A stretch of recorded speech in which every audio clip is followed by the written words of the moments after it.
Ladies and gentlemen of Aston Ahoy, and good day to ye mateys. I be Josh the Pirate, and it brings me a colossal wagon load of pleasure to welcome you once again to the Humblewood.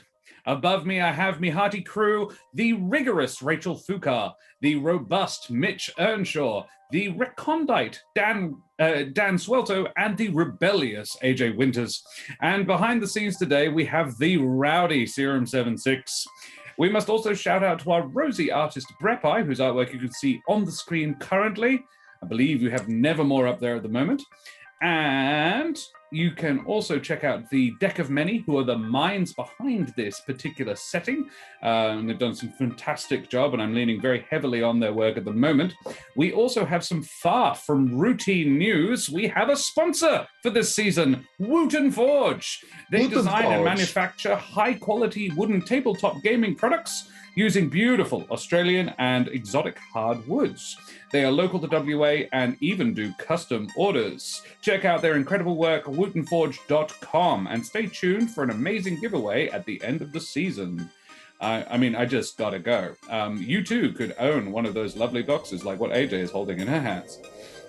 Great, guys. So, Rachel, tell us about yourself and where you are from. Hello, my name is Rachel Foucar, and I am from Twitter and Instagram at Rachel Foucar. I was born of the internet. I will die in the internet. This is who I am. Also on the internet is a book that I wrote. It's called The Rings of Mars. And if you buy it, my heart will grow an extra size like the Grinch, and it will be wonderful. So do it. It'll be great. Fantastic. What's the Batman girl? It was like, you merely adopted the internet. I was born of this. Right. Mitch, tell us about yourself. How you going, everybody? I am Mitch Earnshaw. I am playing Nevermore this evening. You can find me on the Twatter, where I twat things. Funny things most of the time, but also sumo. And we're approaching another sumo bar show, so prepare yourself for that if you do follow me. But yeah, happy to be back once more for session number 6. Fantastic. Splendid. Dan, tell us about yourself, your old friend. Hi, I'm Dan, also called D-Reb in Twitch chat and Roll for Damage's Discord. Come hang out over there. Otherwise, you can just find me here vibing as a Yeehaw wizard. And hopefully you'll be with us throughout this sesh. Yeah, research time. Full vibes. Chilled, research vibes, no bad problems. This is a wizard school. Nothing could No possibly fire go death. wrong. Yep. AJ.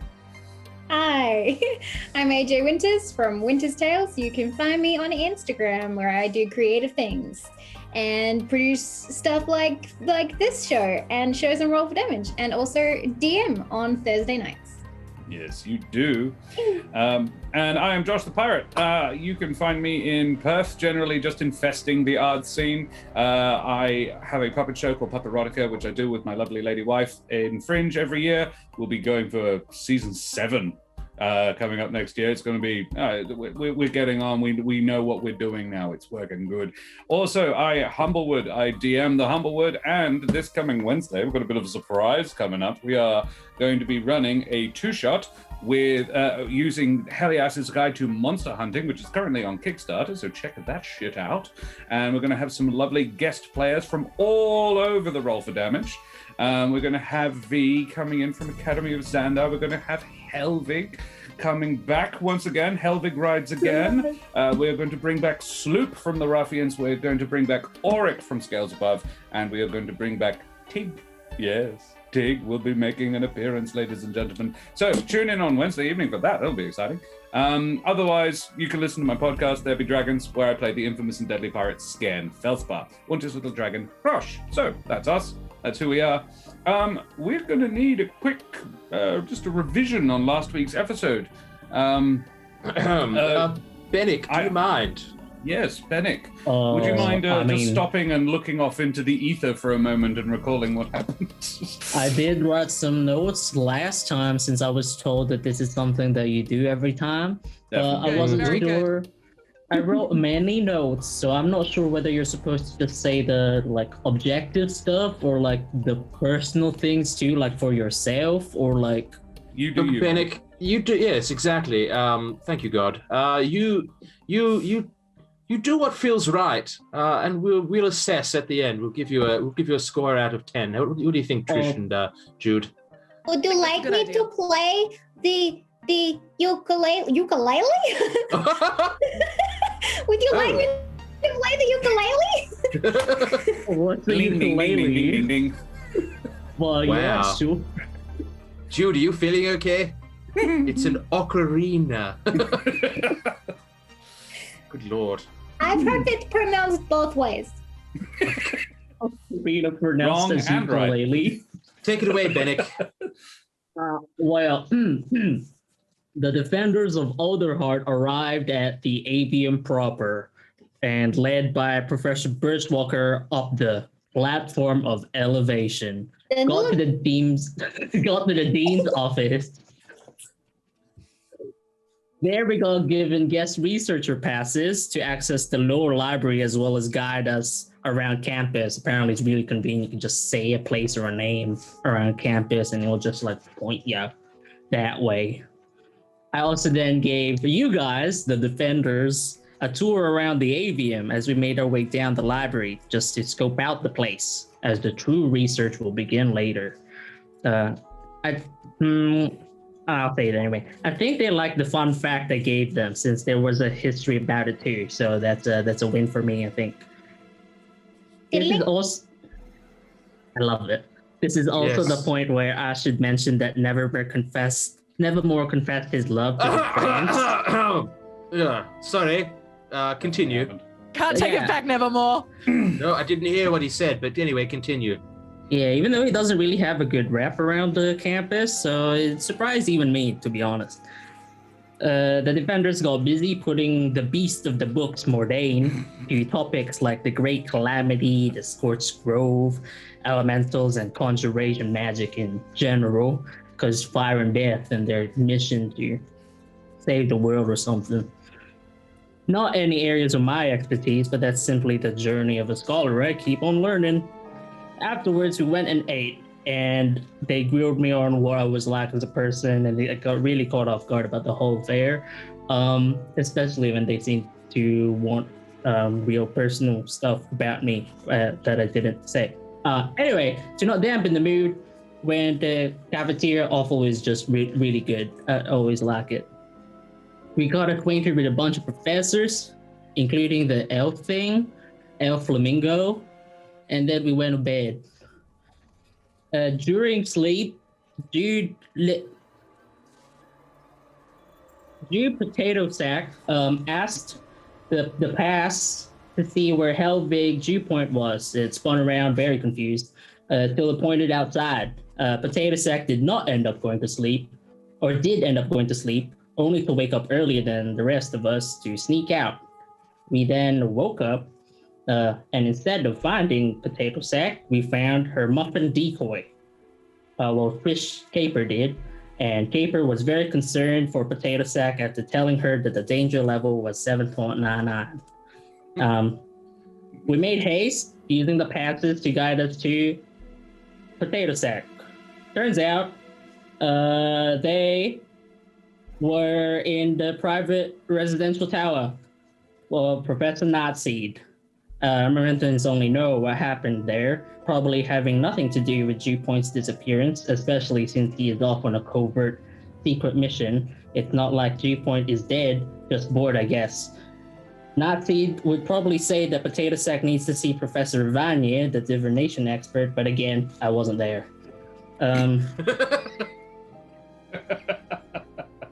Everything.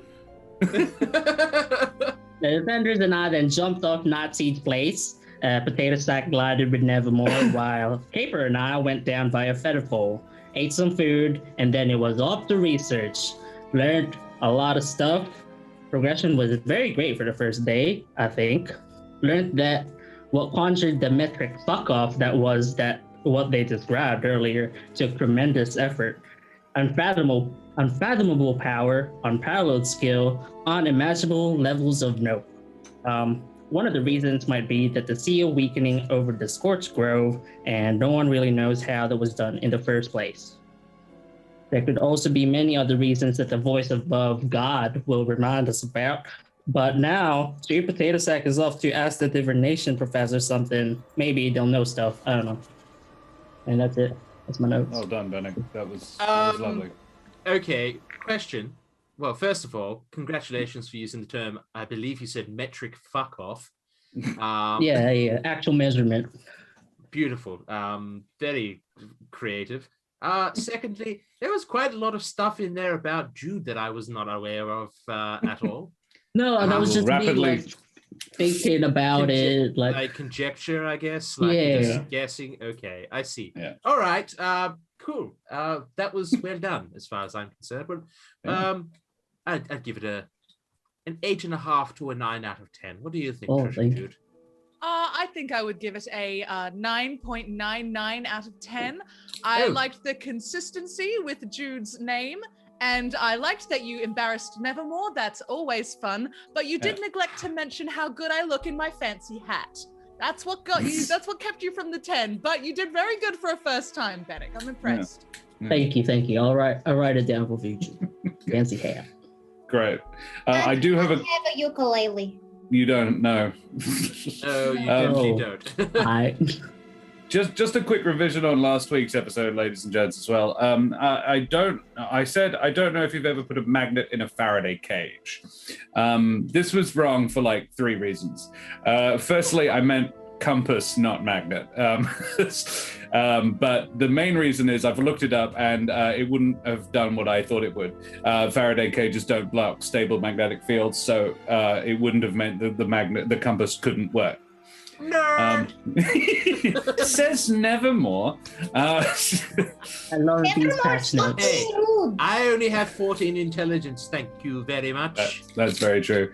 It would be like using a compass on Mars or the moon is really what I'm meaning. A place that doesn't have a magnetic field at all, it would just sort of spin lazily and not really point at anything, was what I was trying to get at. A minor point, but I like to be consistent with the science. So,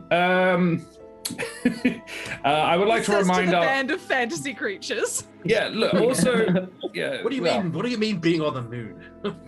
Anyway. I would also like to remind our ripped, sculpted, and possibly even surgically enhanced audience to please like, follow, and subscribe. All the things. We have all the socials, and you can even catch up on episodes you've missed on YouTube. Okay. Well, mateys, may your flamingos be molting and all your chances of serious injury be under 7.99 as we venture once more into the Humblewood. Oh, I love those, honestly. Yeah, I do too. Okay. So where we left off, the team was in the lower library of the Avium. The library is situated in the hollowed out roots of the petrified tree. It's mainly tunnels with rooms shooting off occasionally. The walls are basically just completely shrouded in shelves, many of them rickety and overburdened. The lighting is intermittent and very rarely bright. So most of the time, not a problem because most of the people there are wizards who can do light and just not an issue. The librarian, Mordain Swiftgale, has just talked to you guys about the missing pages from the books that Nevermore and Benneck noticed. He was not happy. He was like, oh, this is not good at all. And Jude is on her way to talk to the scribe master, Grail Noctua, who is an elf, did you know that? And but she may be making a pit stop along the way. So I guess we'll start with Nevermore, Trish, and Benneck, because there's more of you. You guys keep researching, basically, because this happens sort of mid-afternoon. So you're basically just keeping on researching and stuff may happen while Jude goes to talk to Grail. So Jude, what do you do? Jude has totally forgotten the name of the divination lecturer, so she's going to stand in the elevator and just yell divination at the thing in her hand. Okay. Does it does. It spins rapidly to the elevator. Well, you get into the elevator. It spins rapidly once, points at the lectern in the middle of the elevator, and then you presumably press your hand. Well, press it to the lectern, and it takes you to the appropriate floor. You shoot up about a third of the way up the trunk. Go quite not super high. Not you go up basically to the dormitory levels, but it takes you to the outer edges of the trunk, to the outside of the trunk, and there is another walkway that appears to one of those ones that you are waiting for the building you want to come around. And no more than a couple of minutes after you get there, actually, a very large, most of them are towers. This one actually has the look more of a wooden barn, but mounted on a little piece of rock, just a barn floats by, and it indicates that you should go over there. Okay. You do that. You get there, and inside is a class in full swing. It is a half dozen students of various breed, I suppose. That's probably not a very nice way of putting it. A various race. That's not nice either, though. I don't care for that either. Creature. Various types of Humblewood person. Creature. Hey? Creature. Are you guys creatures? I think you're people. Humble people. Humble folk. Various kinds of humble folk are in this building practicing divination under the watchful gaze of a senior teacher who is a Mapatch. This is not Corvax Ravania. Who? This is not the... you may not be able to remember the name, but you were told that they were a Corvan that you were looking for. Oh. This is not the person you are looking for. There is 8 of them, each in a chalk circle that they have marked out on the ground. Each one has their own chalk circle. And one of them is full of a pink mist, while another one is laying out candles around the corner of around the edge of their chalk circle. Within the chalk circles are basically it's runes, much like Jude, the rune that you saw on the ground that makes the Furious Ra noise. These are very similar, and very similar indeed. Like you look at them, and in the same way as Furious Ra, you can't pin down what shape it is, but you know that it's a rune. Like it keeps shifting, but it also maintains its form. I sneak in. There is one door. It's very large. It's a barn door. Yeah, if you open the door, it's very obvious that the door has been opened. It's extremely difficult to sneak in. You can try. I won't stop you trying if you want to stealth. Mm-hmm. Jude is not good at stealth. No. But Jude will try. Please do. Yeah. 9. You don't make any disturbance. You don't disturb the class at all. You are quite quiet. But you are definitely noticed by the teacher, who would move over silently to you, but nods in appreciation that you didn't disturb the class, because at least 4 of these students are deep in rituals, and very, very focused and busy. And they would come over to you and say, "Yes? Hello. Hello. Hi. I'm looking for the divination professor. Which? The Corvan one? Oh, you want Senior Professor Ravania. Yes, I believe he's... You may struggle. He's quite difficult to get a hold of. I'd best to book an appointment, I think. But if you're looking for him, the name is Corvax Ravania. Your amulet should take you to him. What are the little runey thingies? Scrying circles. For seeing distant things or things that are lost. Oh.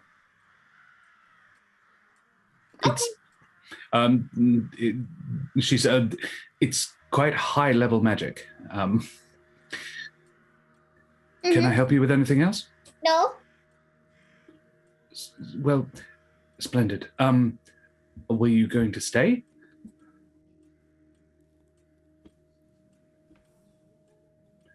No. Very well. It's just that any distraction can really mess this up. Oh. Sorry. And she said, All right then. And she stops talking to you because she doesn't want to cause any more distractions. So she just sort of stands next to you, waiting for you to go away. It takes a little bit of time. And then Not surprised by that. And then Jude gets it. Yeah. Jude, the wait when you head out, how long do you wait inside? She basically just stands next to you. She doesn't look at you anymore. She's just watching her students, but she's standing next to you while doing it. 30 minutes. 30. Okay, sure. Yeah, great. You would come out you would see at least 2 scrying sessions finish in that time. One of them quite explosively. And a couple of candles actually get sort of catapulted into the wall. And you determine that it may cross your mind that the reason they're doing this in such a rickety, and it is quite a rickety structure, is because it's expendable. When you eventually take the hint, you head back outside, and this is one of the platforms that orbits quite quickly. So the wait is no more than 5 minutes before you can get back off it again. Mm-hmm. What do you do?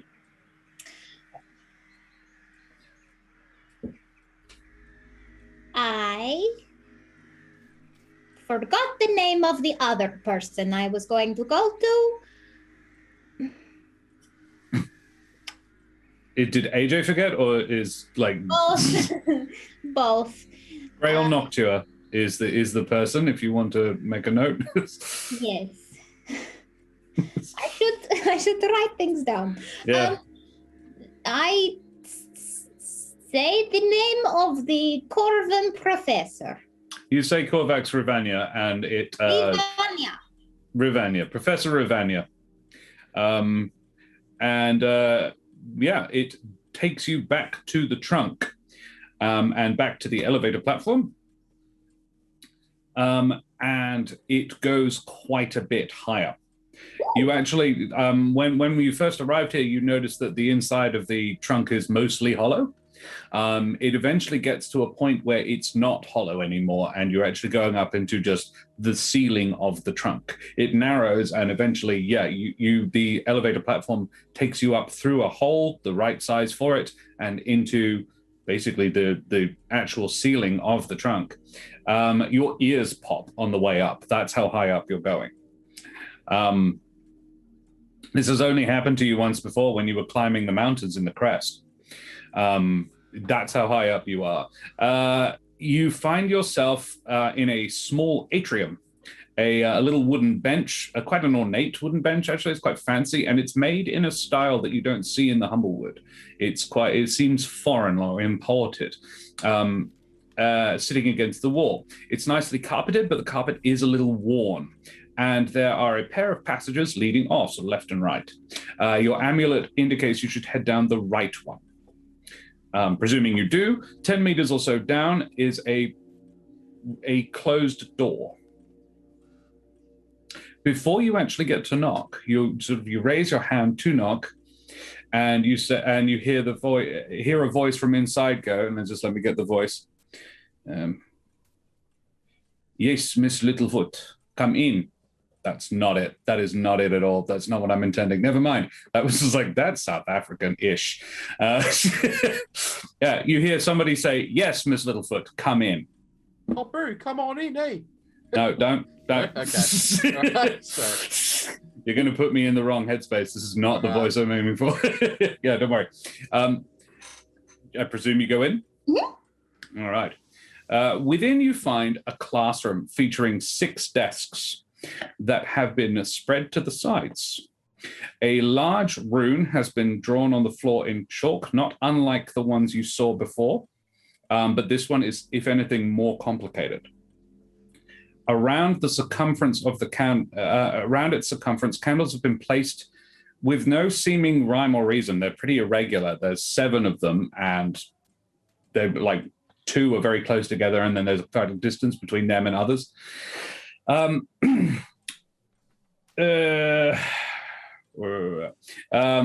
also several large metal buckets in the room filled with water. The walls are covered in art, some of it very old, some of it extremely new, a lot of it very odd. One is just abstract shapes, which seem to have been poorly colored in. And one seems to be just a mattress that's just been nailed to the wall and then framed. At the far end is an ornate dark wood desk with a green leather inlaid top. Behind it is a thickly padded captain's chair, a blackboard covered in esoteric scribblings, and a corvum in dark purple robes sitting in the first while examining the second. He is playing with a light blue gem on a silver chain absent-mindedly. Hi. Hello. Come in. What are the buckets for? These will become clear in time.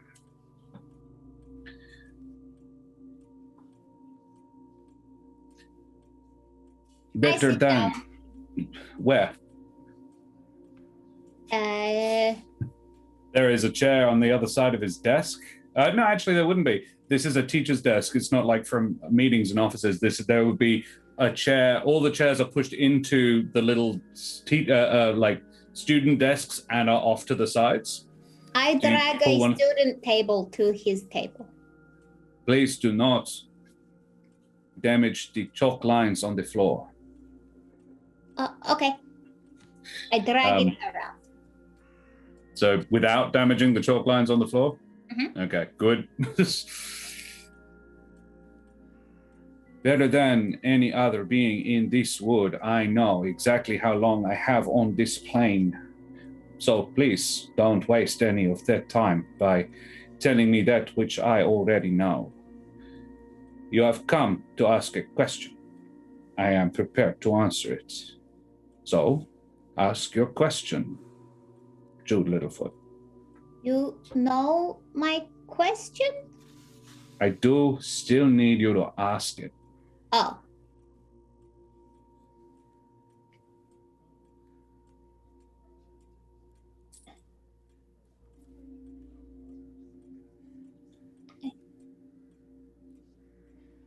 How do I get Helvig back?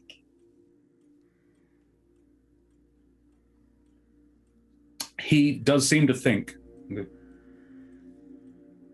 An interesting way to phrase it.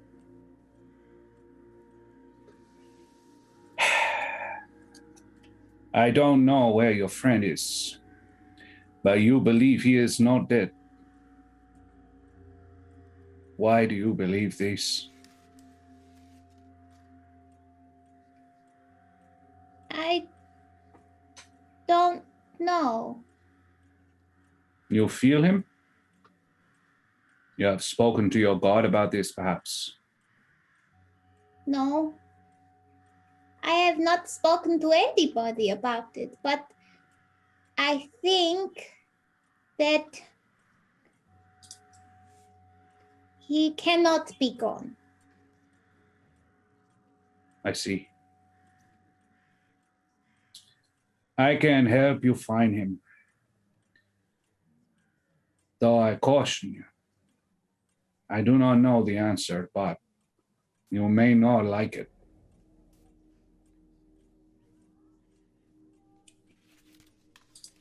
And it's said with kindness, like he's clearly being kind, but he is a fairly abrupt person. And he's obviously making an effort. I would like to know things. Nobody tells Jude anything. I see. Well then, Jude, you will know things. Here, he draws, there's on his desk, there has been a taper, a lit taper that's just gently smoking. You would have thought it was incense, it's not. He hands it to you and says, please, while I begin, light the candles. Ensure you do not disturb the chalk or I will need to begin again. So Jude, you presumably light the candles? Can I get a Constitution save, please?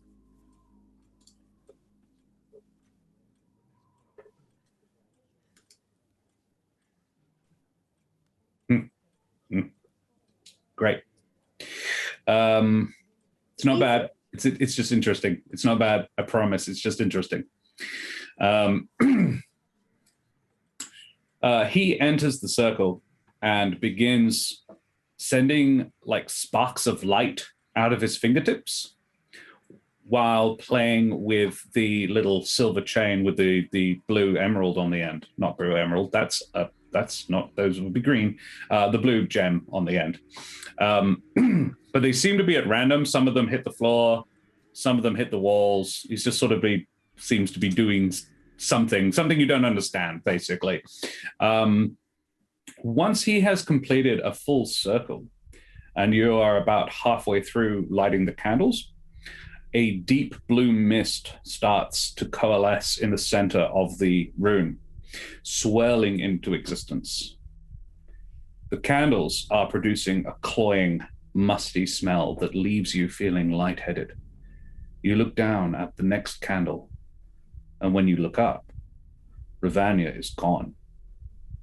And in his place, emerging from this cloud of smoke floating just above the floor, is the head of the ash snake, smiling down at you. Its eyes glow with a pale blue light, not a flaming red one, and its tongue flicks out, tasting the air.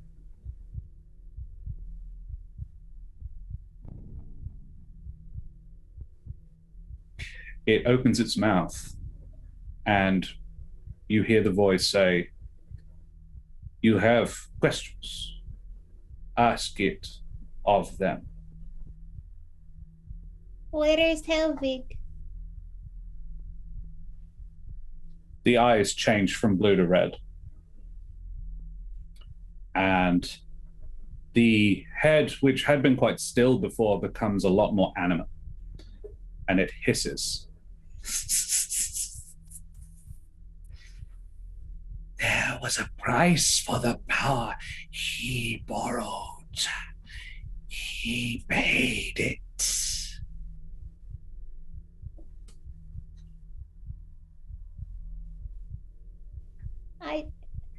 I do not understand. What did he pay?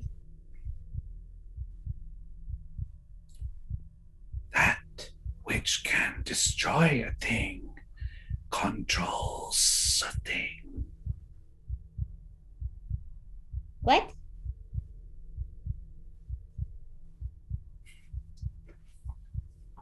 It leans in closer to you and says, "You are a tasty morsel. You wish to see him.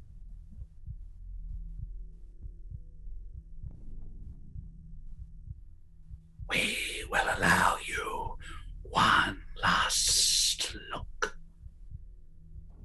if you wish it." I do. The snake head rears back, its jaws opening impossibly wide, and then slams down on top of you, swallowing you whole. The whole world around you fills with a curtain of fire, which fades as quickly as it came, revealing your surroundings now to be the inside of a rocky crater. A pool of molten rock bubbles nearby, geysers occasionally erupting around you. The snake is here, but it's the whole snake. Half in, half out of the lava. The sky above is blackened clouds of ash and smoke. Please make me a Constitution save.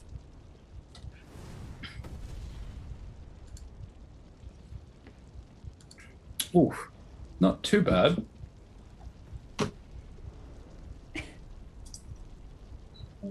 You take 4 fire damage because you're literally in a volcano.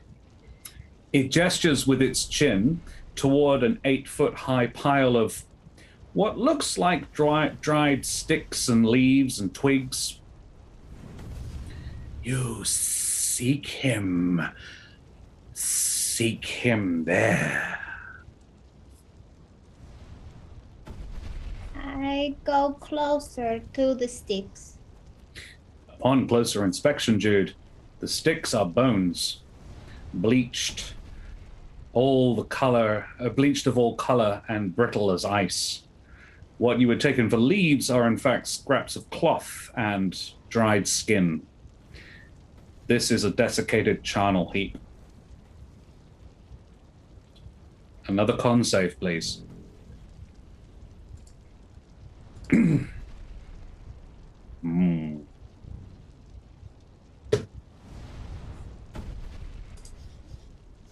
Oof, 11 points of fire damage.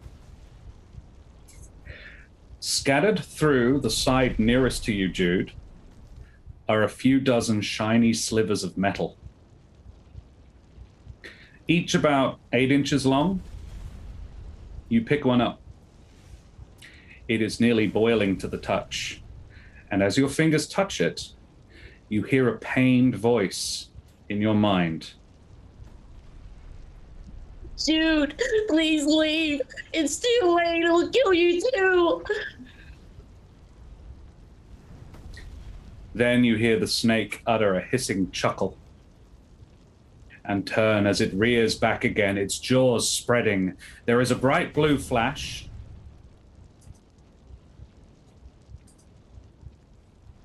And you are blown backwards across Ravania's office. You hit the picture frame containing the mattress and slump to the floor. Several fires have ignited across the floor, and Ravania is standing in the middle of the circle, throwing metal buckets of water onto the fires. He was standing there with the little chain, swinging the crystal in it like a pendulum. He shakes his head. He was quite young. He would have said middle-aged. He now looks extremely old and tired. Jude, I don't normally like to tell a player how they feel, but your first con save is what did this. You are feeling utter despair, and it's not yours. You know that this emotion isn't yours. He looks up and says, apologies. Emotional transference is sometimes a side effect, one I can't predict, but it should pass quickly.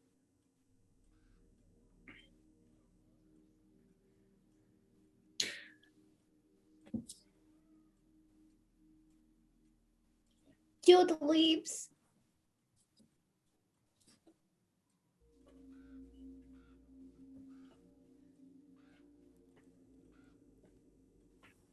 Jude would like to go back to her room. Okay.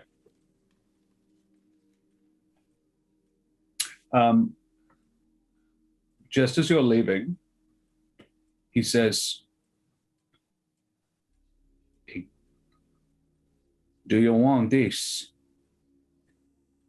And he indicates next to the mattress you hit against the wall, there is a silver spike.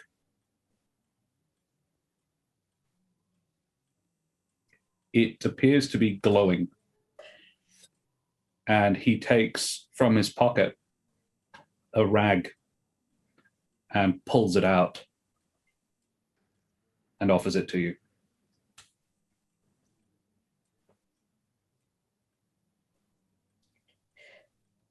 I am sorry.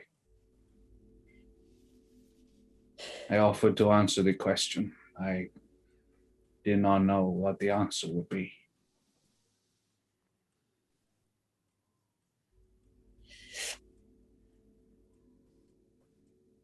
I shall see you and your friends later.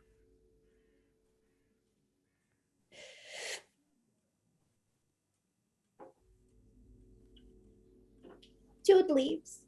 Cool. You do that. Let's go back to the library. Nevermore, back. Bloody hell is Jude? I'm It's been just like- asking the it's been professor at of least Scraps like right now. 45 minutes. And Acting Trish, her little socks off is what Trish she and Benneck, is. honestly, what would Jude even ask? You know, I mean, what would Jude I- even ask to take 45 minutes? Actually, interestingly, Nevermore, it is at about this time that Mordain bustles back in with Grail Sloth Mordain. Noctua. With Grail Noctua. I look for Jude. Jude's small, right? So I'm like, I took the liberty of asking Professor Noctua to attend us on the subject you were inquiring about.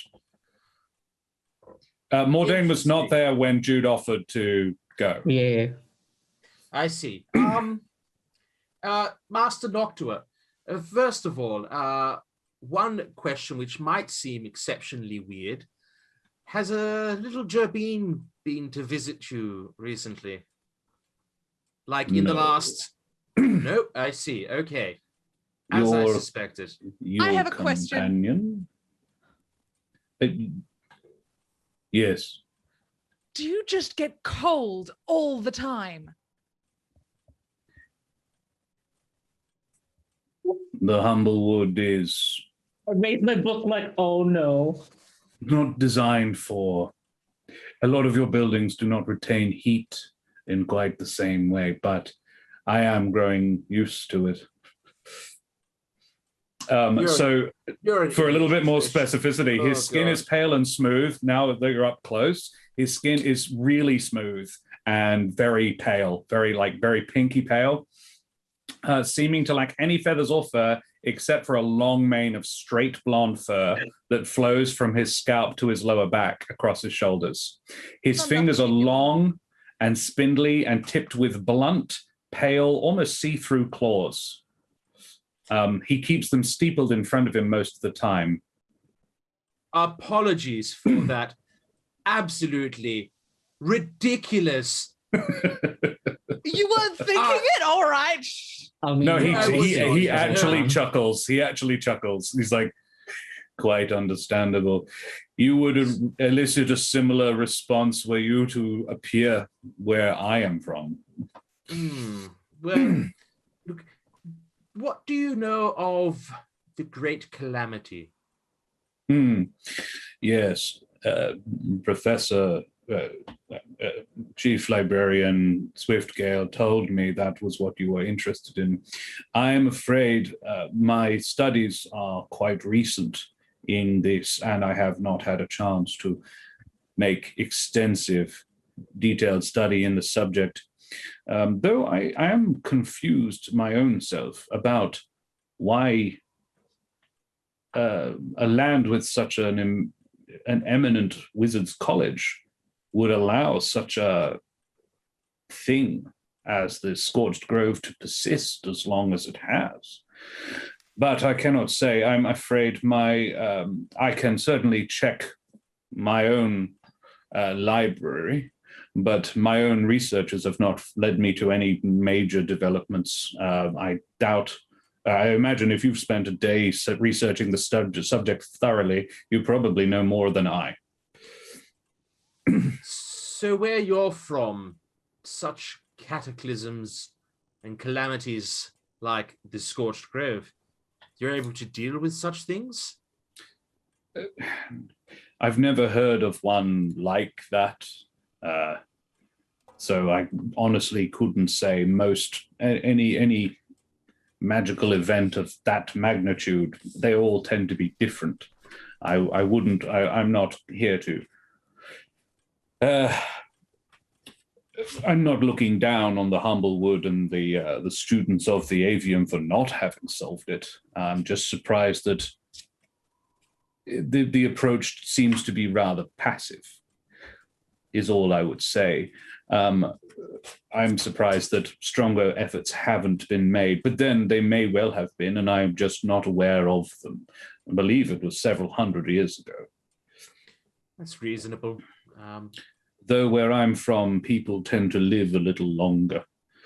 in my land,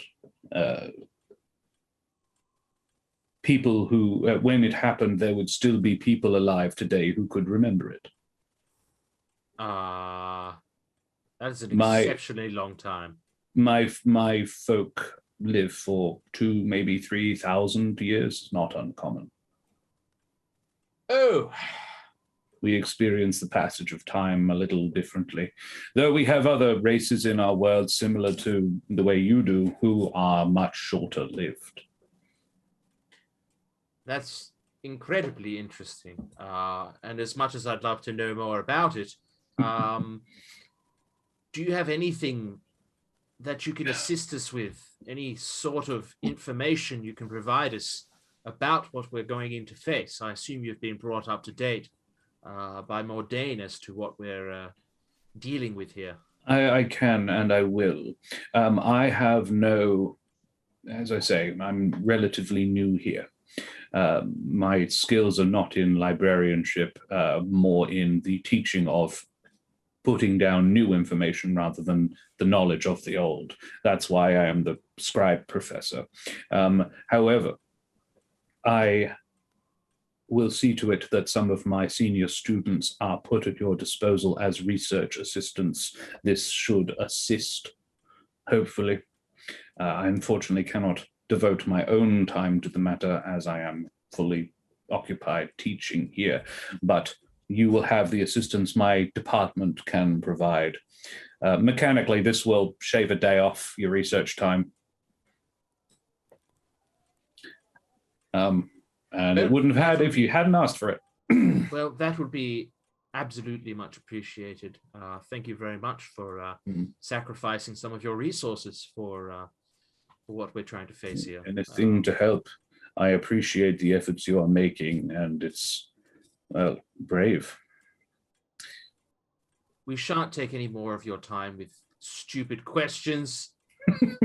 He lives for 100 years, Nevermore. He can spare a couple of minutes. Also, not gonna lie, that was like my curiosity this whole time I was in the school, but I thought it was weird. When you put it like that, I suppose, and it's more than 100 years. It's potentially thousands of years. Trish. 2,000 or 3,000.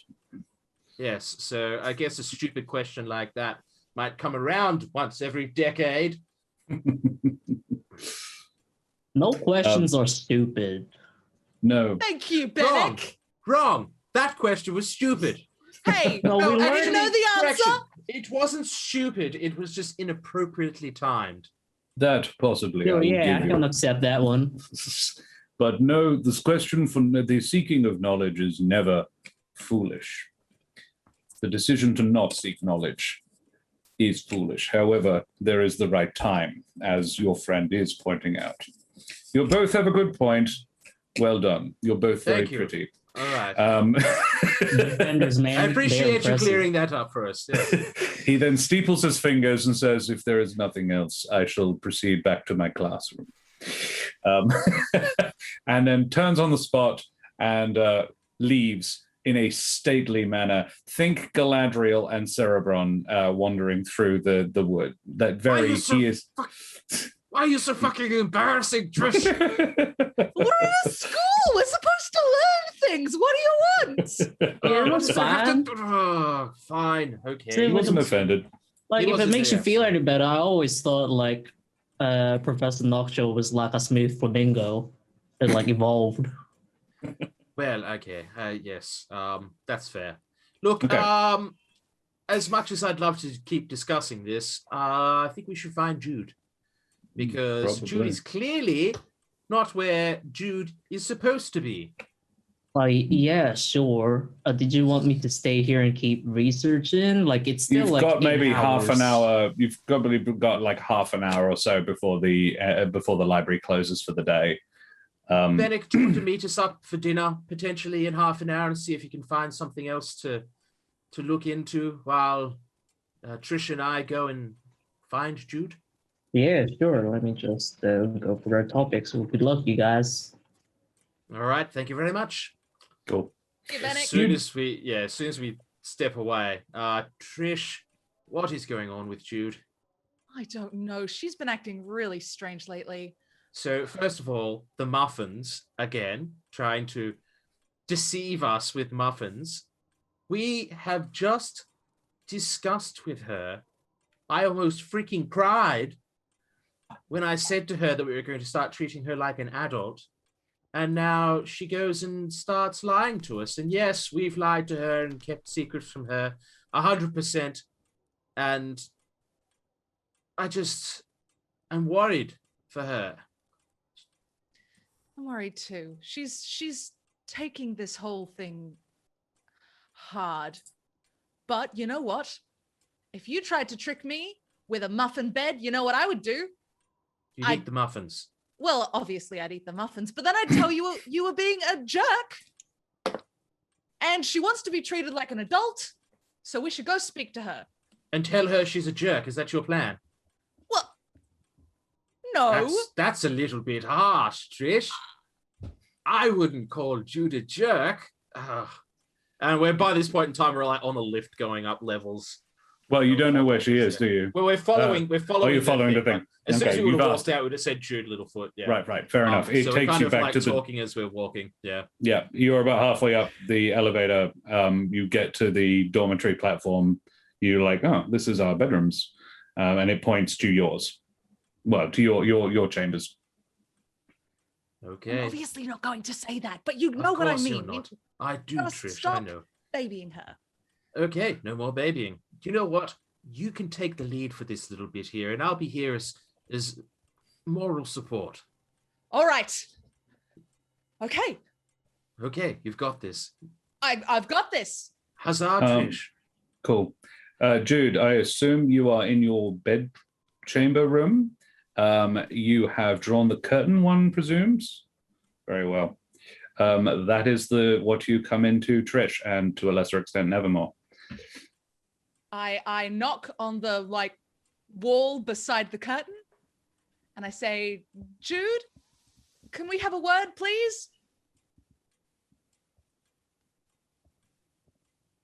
Oh, Jude, you okay? Oh,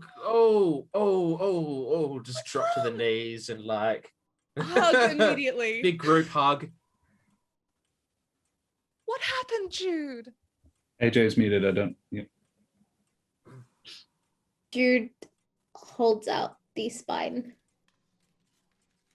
Where on earth did you find that?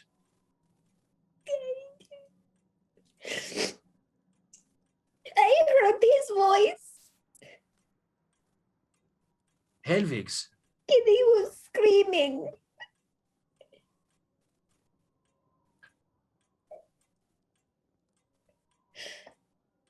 I went to the divination professor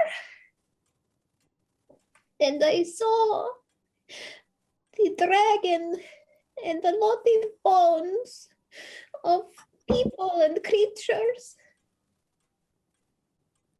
And Helvig.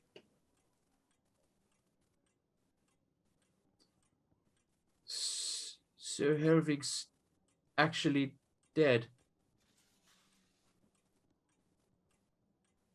Oh, fuck.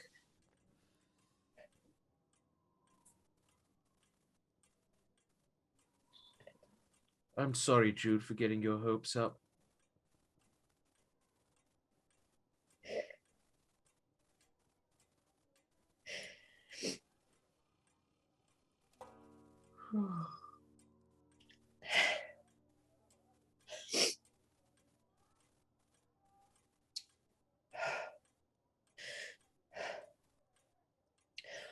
Okay.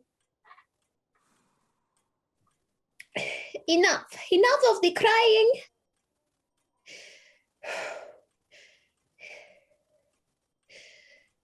I'm going to kill the dragon. And we're going to save the Humblewood. We are, Jude. Yes, we are. Here's what we're going to do. We're going to get you some snacks.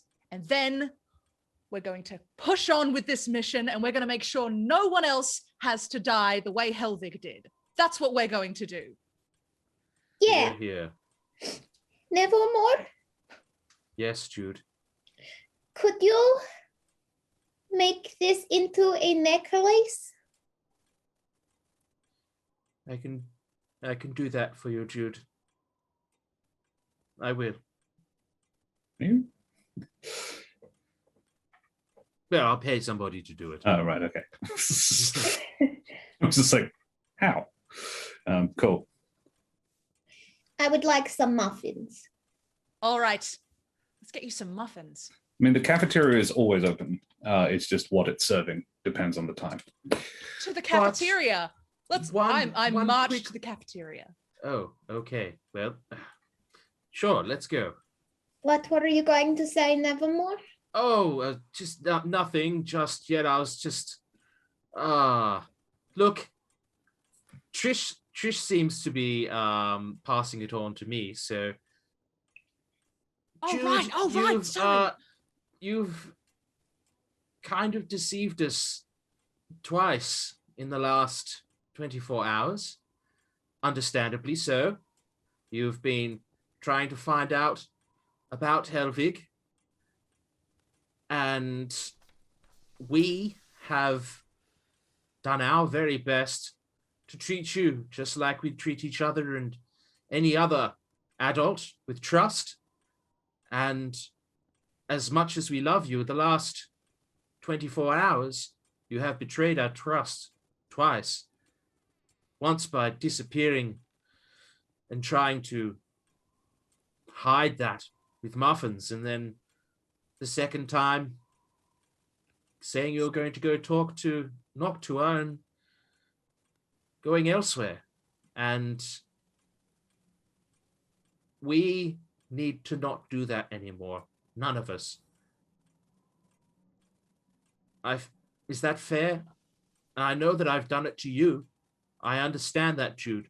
But I've made a pledge to you that I will not be lying to you anymore. I'll not be deceiving you anymore. So I hope that you can do the same to us, please. I will not deceive you anymore. I love you, Jude.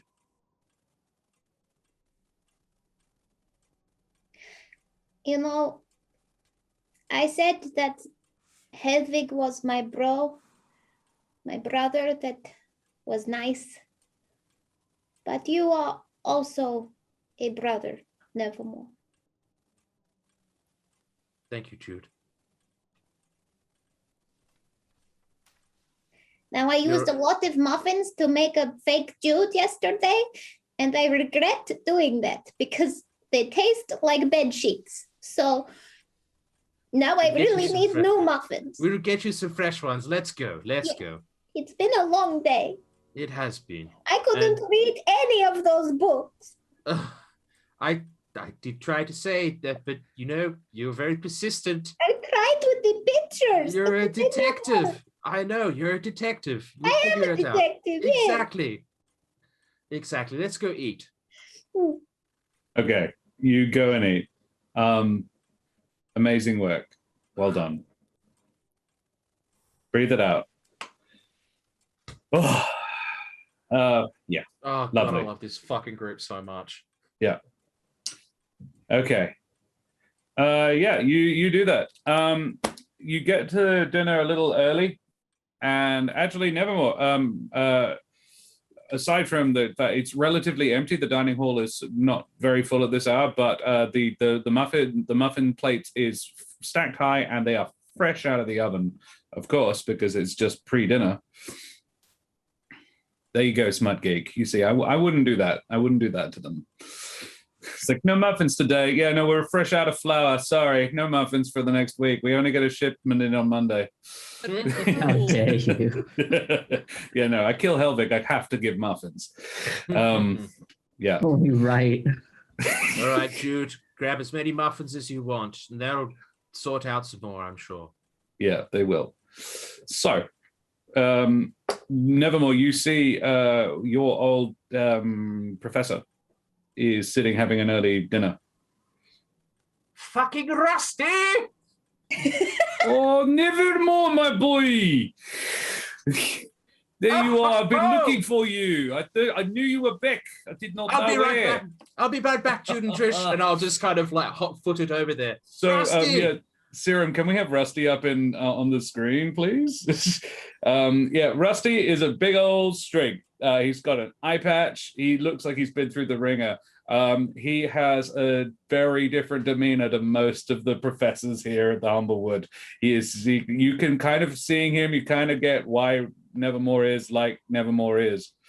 It's so good to see you. This is Professor Salvus Russet.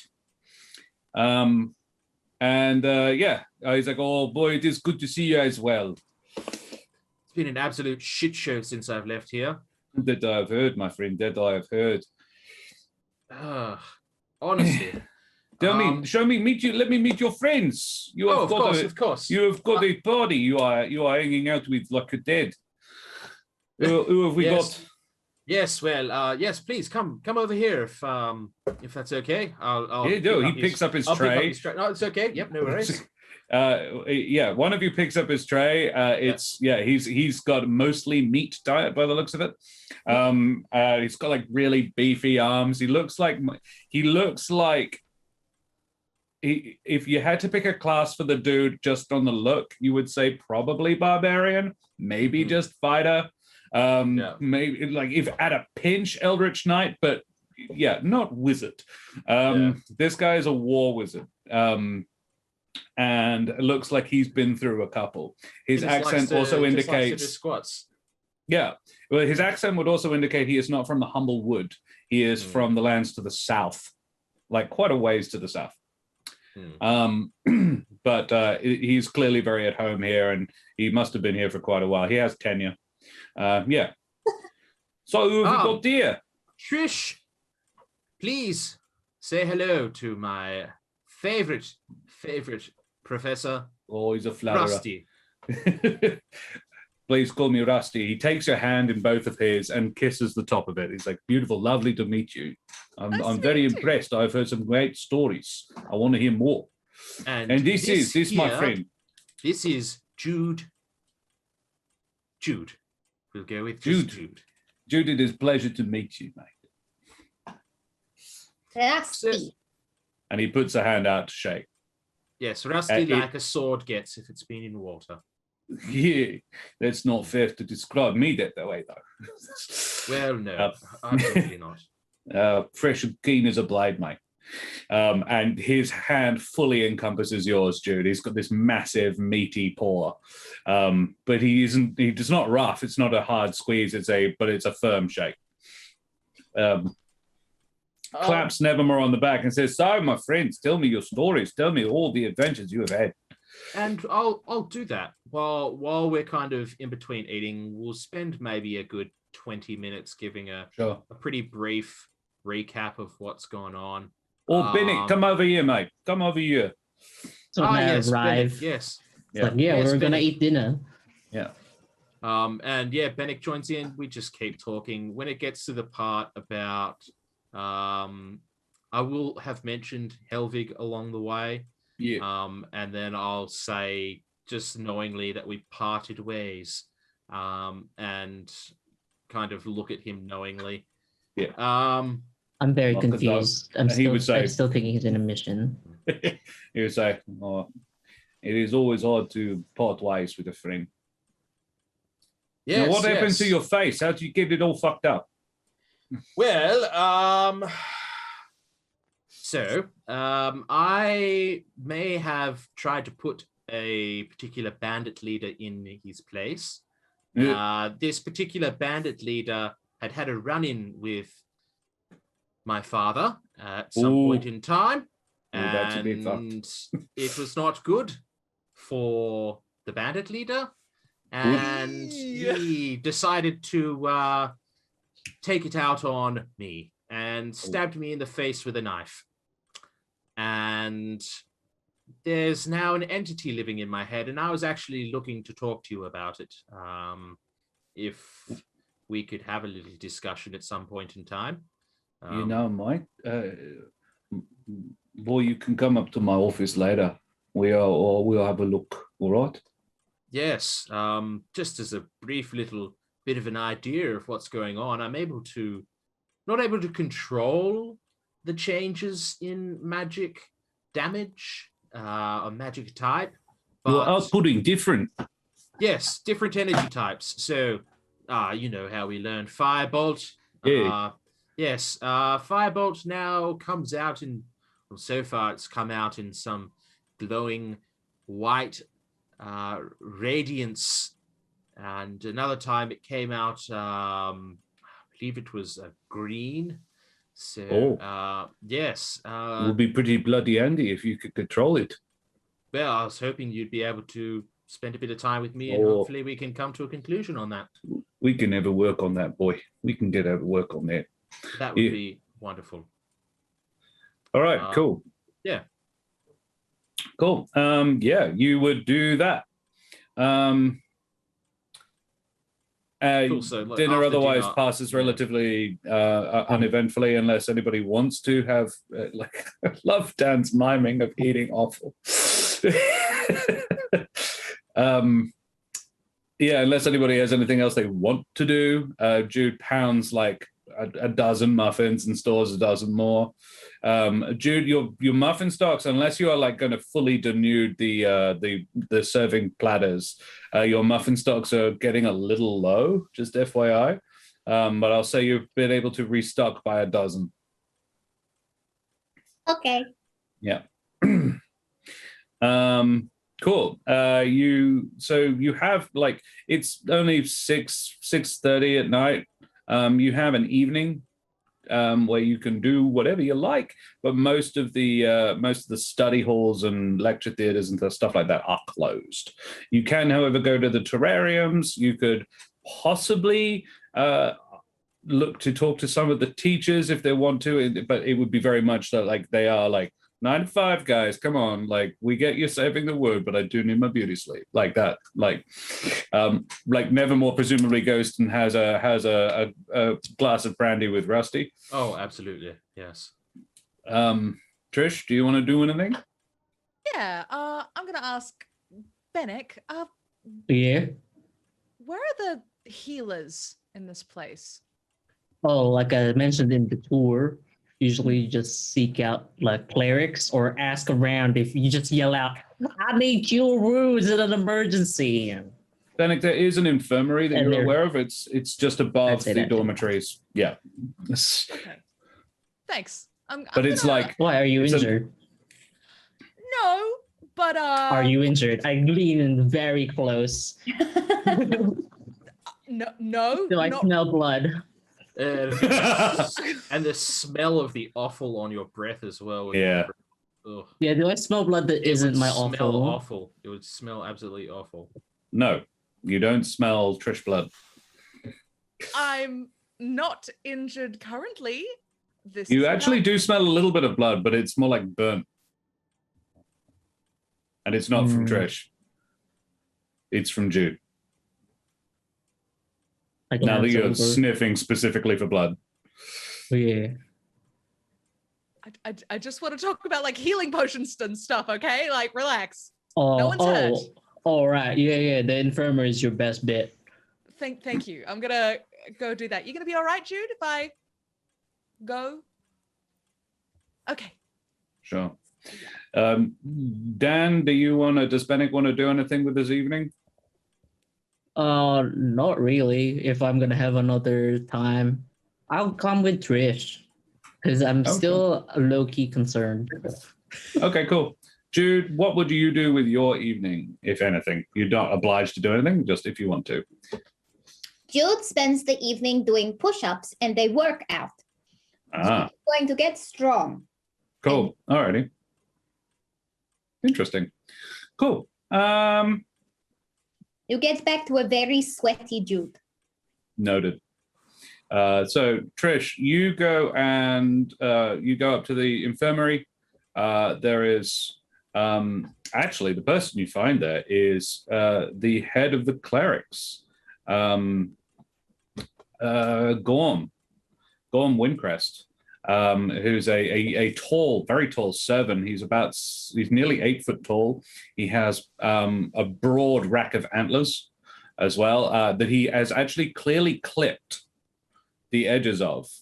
You know that most servants, particularly pronghorn servants, live outside. They live outdoors. They sleep in their houses don't tend to have walls. It's just a roof on legs, because walls are obviously quite constricting if you have a really broad rack of antlers, and most of them don't like cutting them off.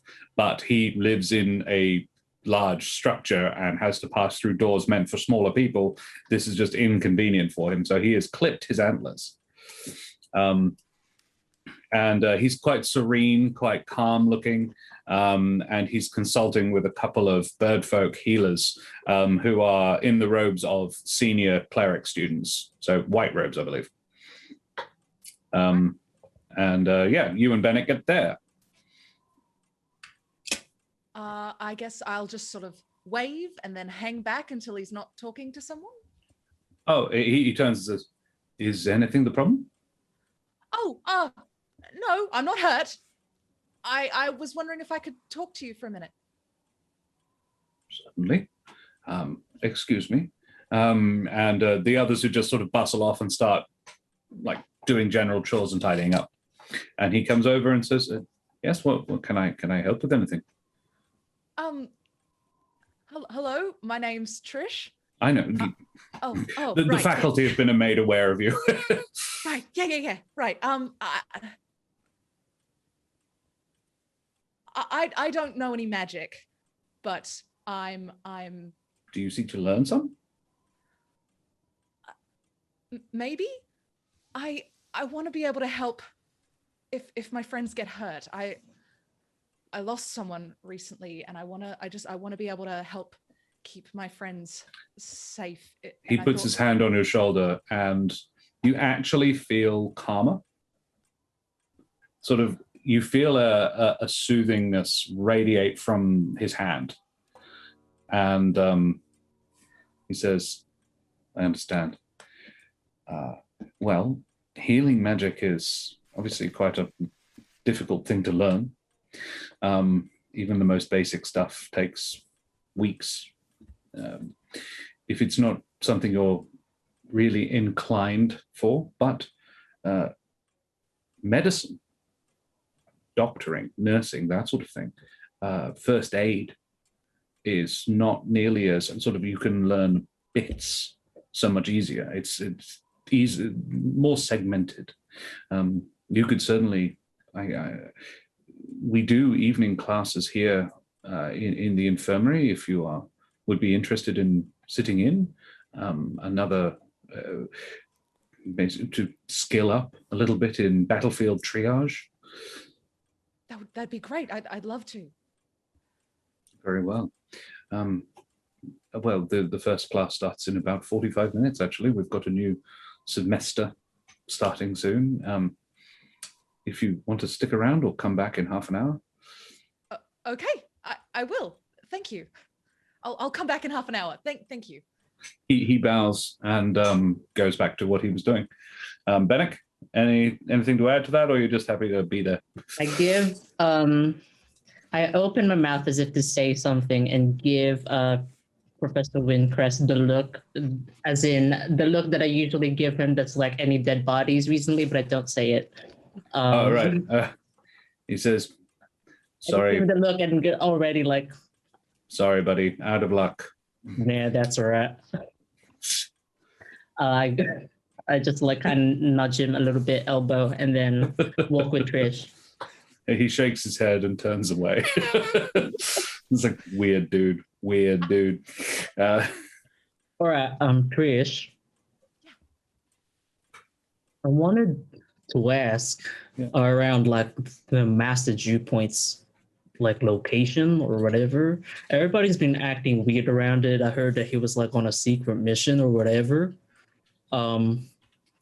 People said like my condolences, and the atmosphere is very much like dead people vibes. Yeah. And like I know my dead people, I'd like to just clarify that that's not like. Anyway, I thought I should like ask. Thank you for asking. Helvig's dead. Jude took a little longer to accept that, but he's not on a mission. He's gone. Oh, I'm sorry for your loss. Thanks. Thank you. I know. Did he die great? He did. He died bravely, you know, and that's what you can really ask for. I mean,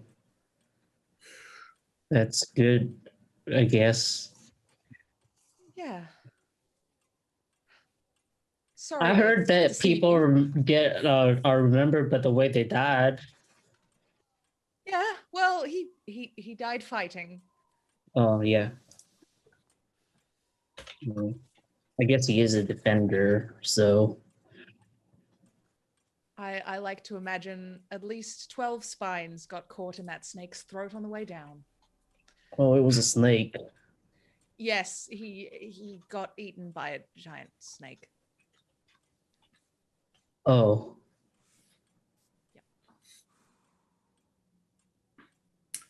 So, 20 more minutes. Glad you're not injured, by the way. Me too. Show me something cool, Benneck. You know this place better than I do. Let's kill 20 minutes. Sure. I lead Trish towards the coastal terrarium. Ooh. Sure.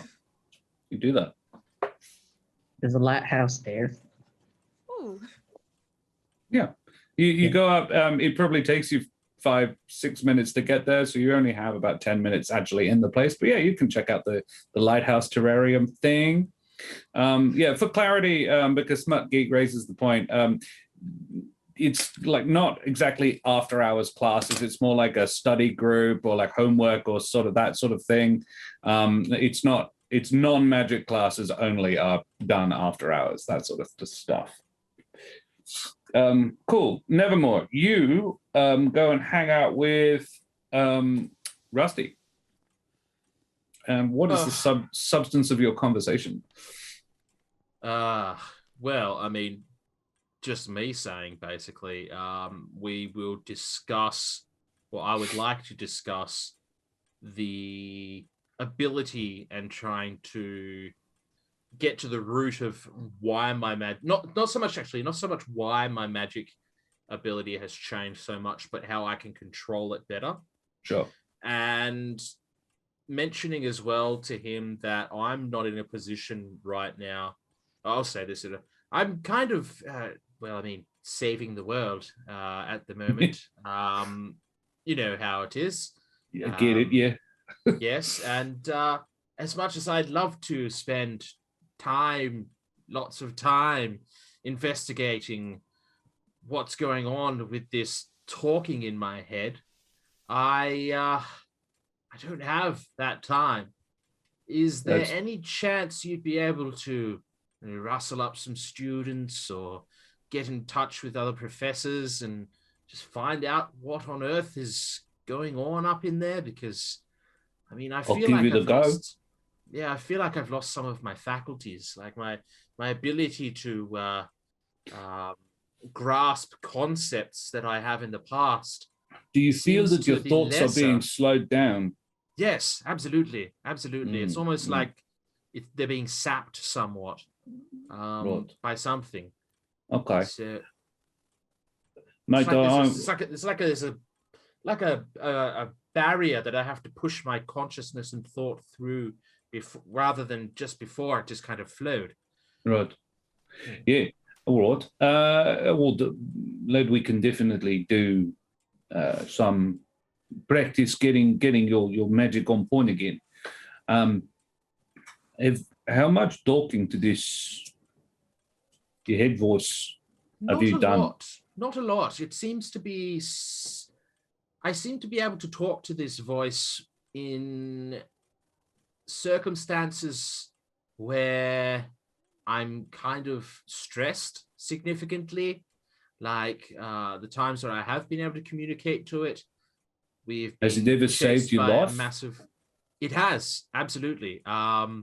It has provided me with insight into what to do in some circumstances where I was hesitating, and it kind of interceded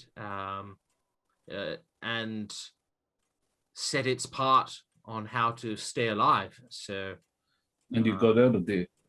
yes, absolutely, because of it. Have you tried to talk to it when you are not fleeing for your life?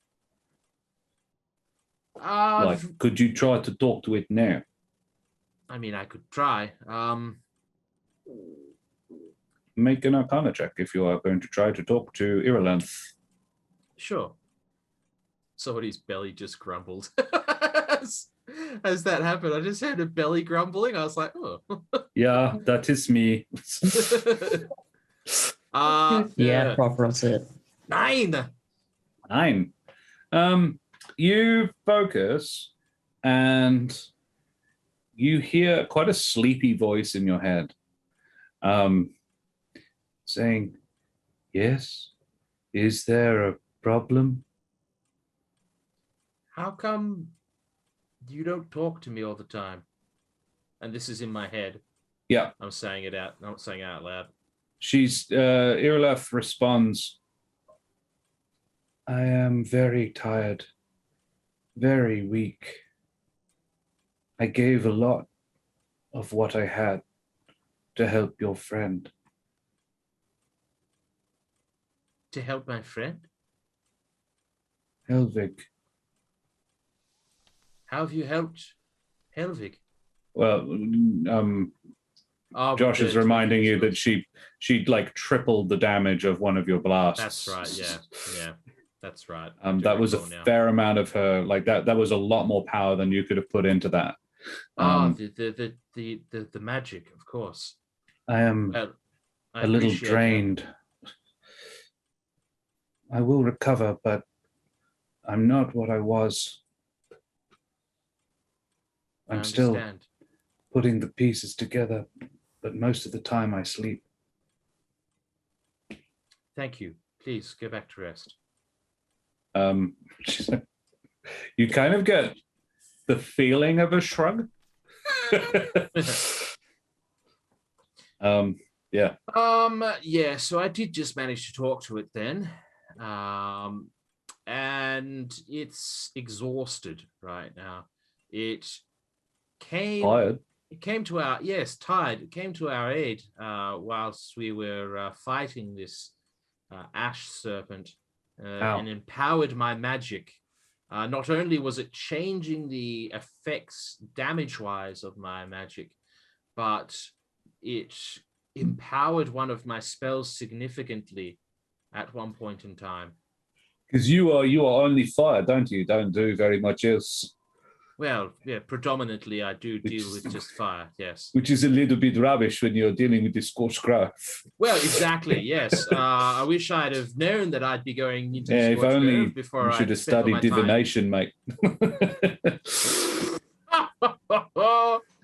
No. Yeah, no. They both know that you lack the patience for divination. Oh, Lord, no. And every single time I'd swear, I'd be getting I heard that. I knew you were going to swear. Oh, what a load of crock. A crock of shit. Anyway. You hear in your head, I heard that.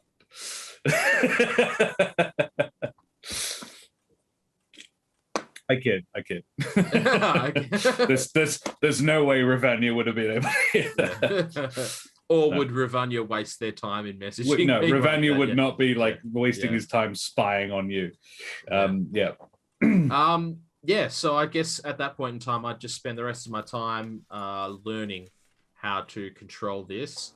Sure. And so Rusty says, oh, well, I will talk to Grom and we will see if we can figure out a way to sort out what it actually is that's in your head. What have they said? What have they told you? I've been told that it's a celestial entity Mainly like because a Nevermore inside. Yeah. Wait, what are you saying when you say that? I'm saying mainly because now I can talk in Celestial like this. Because he can speak Celestial. Yeah. And he goes, yeah, cool. Sorry, no. What does he do? What does he say? He responds in Celestial. Yeah, but cool. Can you do it? Can you do it though? No, because that's not what it sounds like. It sounds like if a river could talk. It doesn't sound like scat. Damn it! I want to make it canon. Anyway. It sounds like this. That. Oh, there you are. Talk it too. Oh my god. Yeah. It's like, I've always been able to do this. What, you thought I was just riffing? I'm no musician, mate. So yes, there's a celestial entity trapped in my head.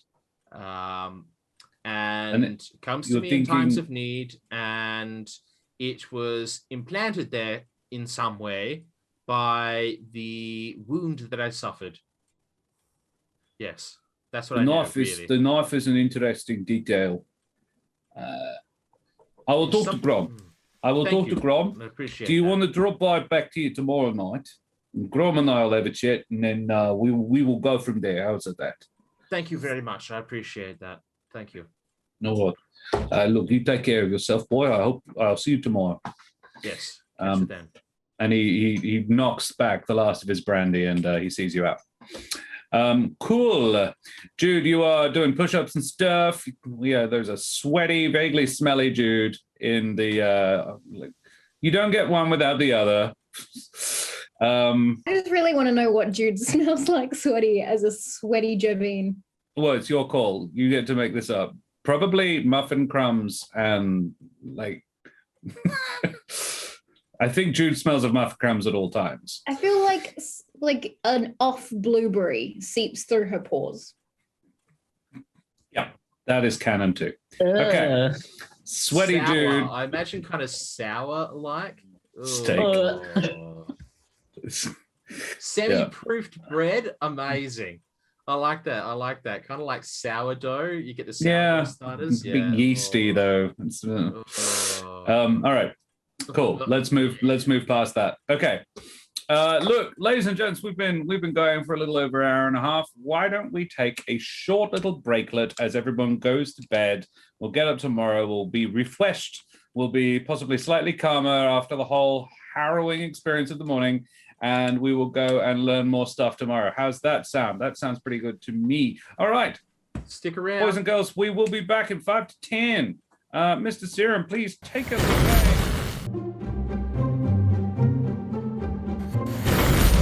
Ladies and gentlemen, mesdames and herren, beings of indeterminate gender and persuasion, welcome back to Roll for Damage and Humblewood of Fox and Fire, Season 2. How exciting. So we are fresh-faced people waking up to the dawn. No one has gone on any adventures during the night, Jude? Splendid. But I do tell my companions. You do tell your companions. I That's good to know. I'm going to go jogging. You do that. You go jogging. You go for an early morning jog. I believe it's pronounced with a soft J, jogging. I was just about to say that, but sure. And cool. Yeah, you go for an early morning jog, and you come back smelling of slightly off blueberries, and you have a shower, or Nevermore prestidigitates you dry and clean, and you go down for breakfast, and we begin our day of research. So, are we researching similar subjects as the day before, or do you want to look up something new? I would like to spend a bit of time scanning the shelves to see if I can find any books about, I believe it was, just to re-clarify for me, the Great Calamity that had stuff ripped out of them. What took, that's right, how it was sealed, how the Scorched Grove portal was sealed. Right. I want to go I want to look through the shelves, potentially just get like a helper from the library to walk around with me and see if we can find any random books that might not have had the pages ripped out of, you know? Oh, okay. Because so there's obviously a reason why the ceiling of the portal has been ripped out, Sure. like that information. And I want to see if there are any books around that have been missed in that kind of, I guess, purging, I guess you could say. Very well. Does that make sense? Yeah. Can I get it would be Investigation? Yeah, investigation. Are you proficient in investigation? I am proficient in investigation. Do investigation, and that would probably be the best Sure. one. Can I get, could I trouble you for an advantage, given that I've got a library aide to help me? It would actually be one of the scribe students who've been sent down to help you by Noctua. So yes, you can. Thank you. I will allow it. It's not a particularly high DC, but Oh, you needed that 50. advantage. Good. Okay. Yeah, you do that. Yeah, you find it. You find a passage. So you're not looking for books you're looking for books that don't have missing pages, basically. Pretty much. Like, there's a clear section, there's a clear thing that we're looking for, which is how they shut it last time, how it was sealed. Right. And somebody's gone to the lengths of pulling those pages out in other books. I'm trying to find a book where they haven't been pulled out. So you are specifically not looking at a book that has been brought to you by Mordain, but for a new book that no one has brought you.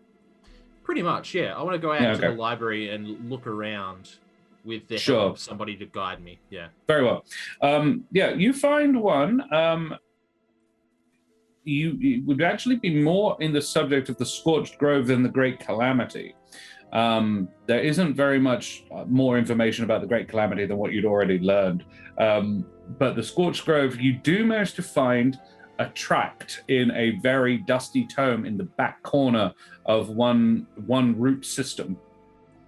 That says, from the above evidence, one can conclude that the Scorched Grove displays properties that would suggest extreme conjury, perhaps even the calling card of a major elemental force. Whether this was conjured from a nearby plane or a farther one remains uncertain, but the readiness with which the elemental magics have taken root suggests a source in close proximity to our own world. Is what you would find. Okay, I'll take that back with us. This one is not missing scribe. pages. Yeah, no, he was a he is a Gerbine, and Thank you. says not a problem, and it's got a small one, very There's bookish. a Gerbine here? Yeah, there are Gerbine students. Male or female? Jude would know. This is a boy. Good to know. Good to know. He is. Here we go again. Jude has seen several examples of Gerbine maleness by now. This one is not a looker. I'm not saying he's ugly, but he's got a bit of a buck tooth situation going on. He has the Gerbine equivalent of acne. He's in his late teens, but he has yet to blossom. Yeah. What on earth is the Gerbine equivalent of acne? I don't know. I'd like to think like Oh little my warts God. with hairs coming out of them instead of it just being like. He's a little bit frothy at the mouth. It's like light rabies. It's just a light touch of rabies. As a point, and I say this as a 34-year-old man who still gets the occasional zit in his beard, you totally can get zits underneath hair. So I reckon I'm going to rule right now that zits are totally possible in humble folk, and that Jude may have had a few in her own life. This kid's got a nasty case of it.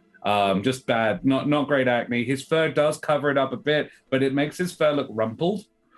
God, there's solutions for that. We're in a magic school. That one random made-up NPC that is completely irrelevant. His surname isn't Garp. Aside, you continue researching, Jude, Trish, what are you doing? I want to learn about elementals so I can kill them. Excellent. Can you do me an investigation check, please? And now you have advantage because you've got a scribe, buddy. Hell yes. This one is another female Mapatch. You're like girl Mapatch buddies. And you nail it. Hell yeah. Yeah, you actually don't find this one. She finds it and brings it to you and says, maybe this will help. Yeah, I love making up random NPCs. Cool. So, day 2, here we are. You find a fragment of text in one book that says, Elder Elementals have strong connections to the enemy of their aspected element. This connection can be so strong that, and then the page has been torn out. Nevermore! I thought this place was supposed to be good. Why have all the books been vandalized? Because somebody's shit's been through here. Yeah. Benneck, what are you researching? God. Okay. I can help you with that. Oh God. So we've done, just to double check, we've done Scorched Grove and Elementals today. You've done as much about the Great Calamity as there really is to learn as well. I'll tell you for free. So Conjuration okay, so we've Magic's where you're exhausted going. that. Okay. Yeah. That's probably what I'll do, but I would like to just posit.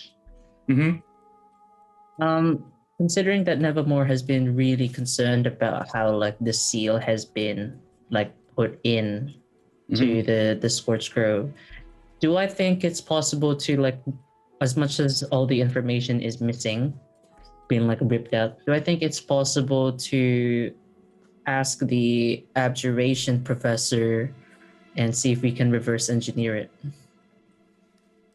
Possibly. The trick is what it occurs to you that actually, tell you what, make me an intelligence check, straight intelligence check.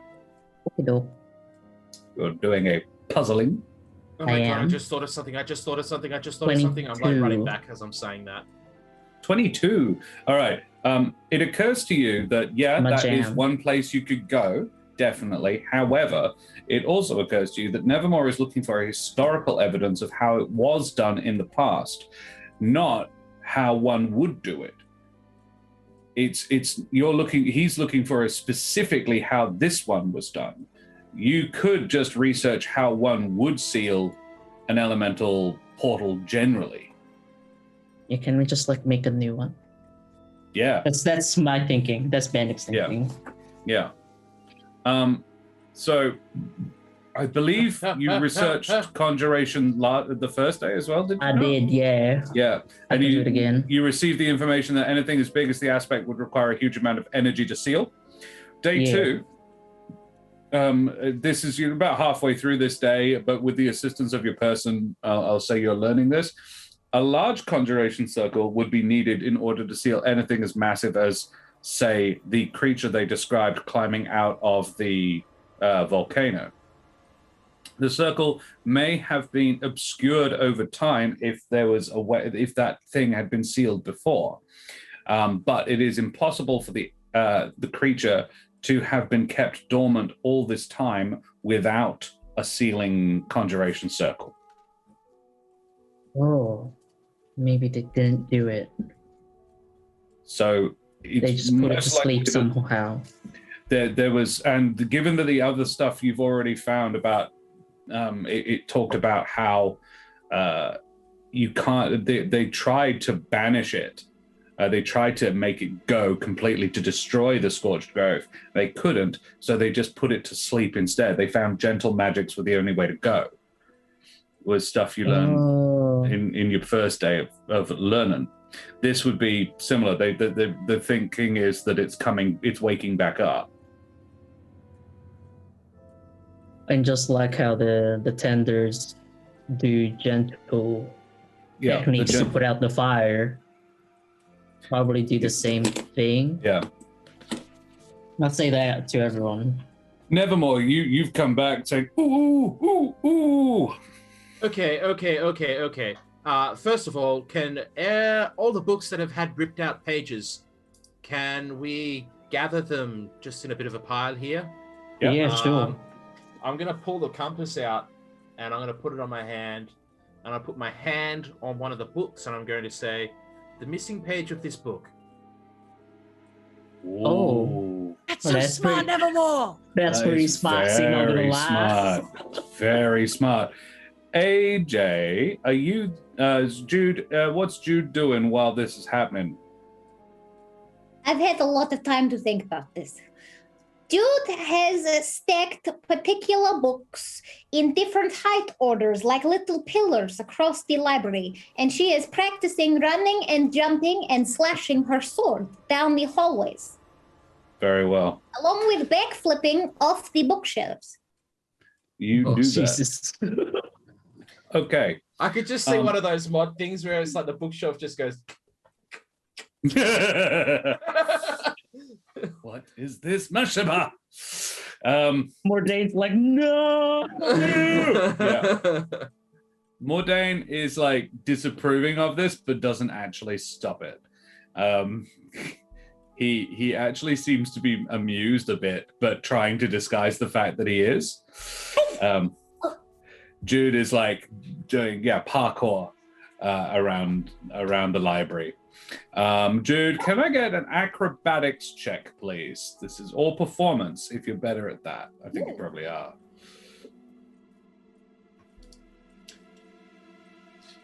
So, yeah, you're not. It's because of the armor. It's still quite difficult. You're not nearly as fluid as you'd like yet, but you are getting better at this. This is trying to train yourself how to move better in your armor and more swiftly and more fluidly. Nevermore.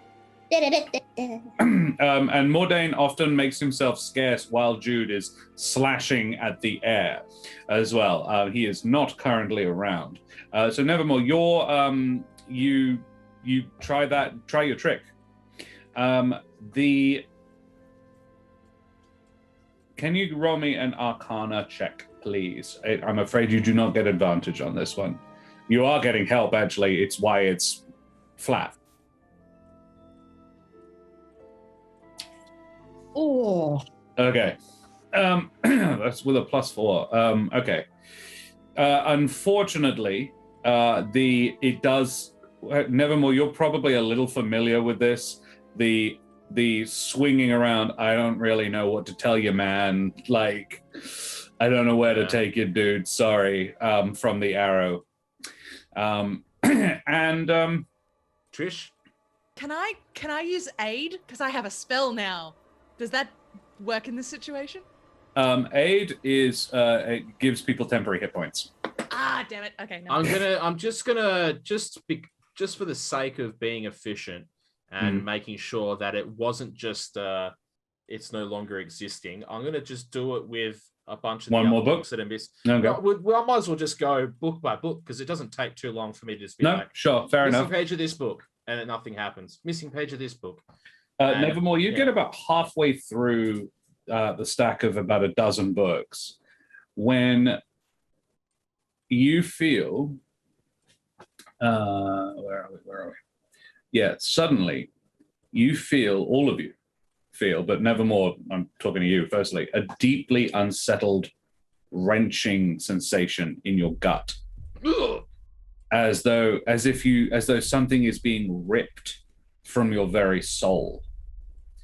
You whirl around almost as one and see shadowy likenesses of yourself settling back into the shadows behind you, a malevolent smile on their faces.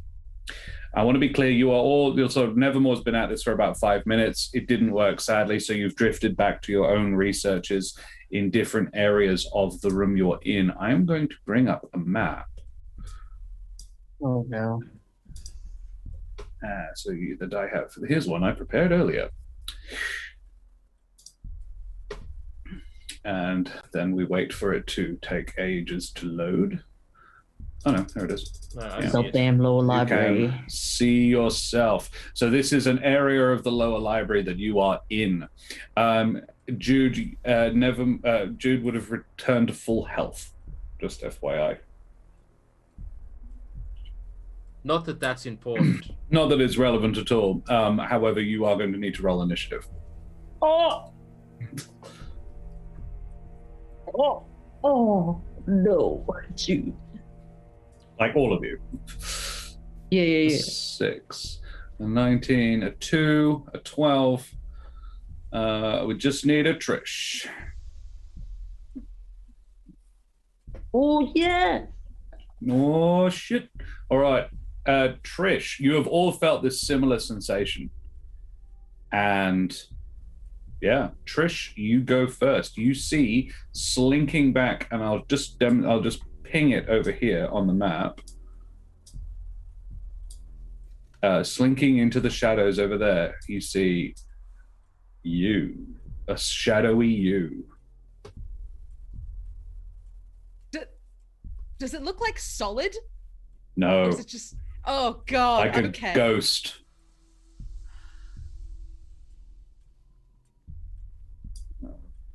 All right. Well, I'm gonna call out to it, is what I'm gonna do. I'm gonna say, hey, what the hell are you? What is going on? It does not respond. Great. Okay. I'm gonna shoot It an arrow. smiles malevolently at you, though. I'm going to shoot an arrow at it. Excellent. You do that. Wow. Ooh, 17. Yeah, that would hit. Roll me some damage. You wouldn't get the snake, I'm afraid, but 6 magical piercing damage. That's not bad.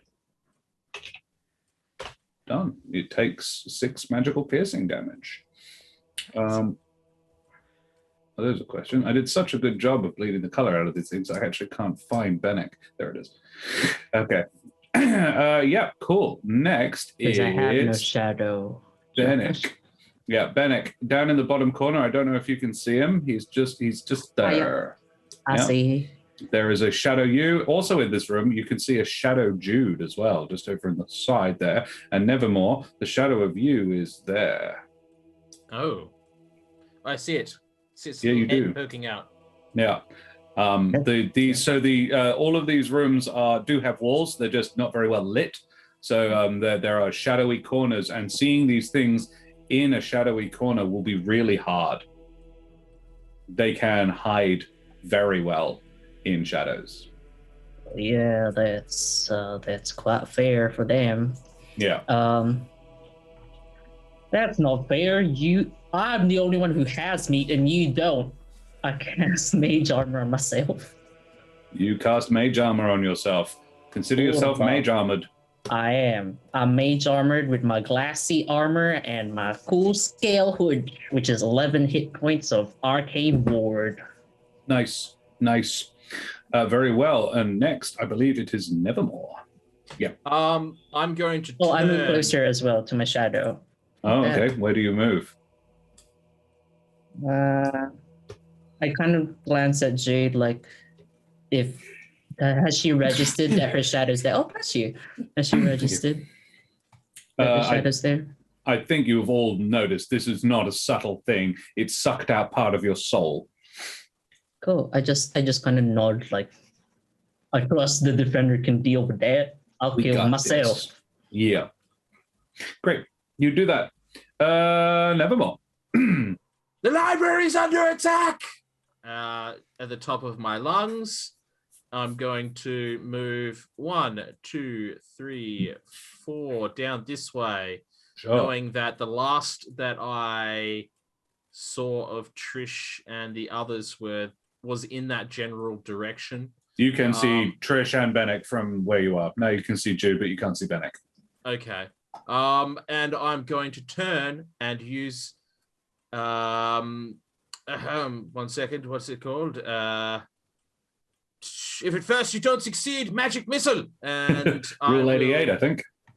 You are 100% correct. Rule 88.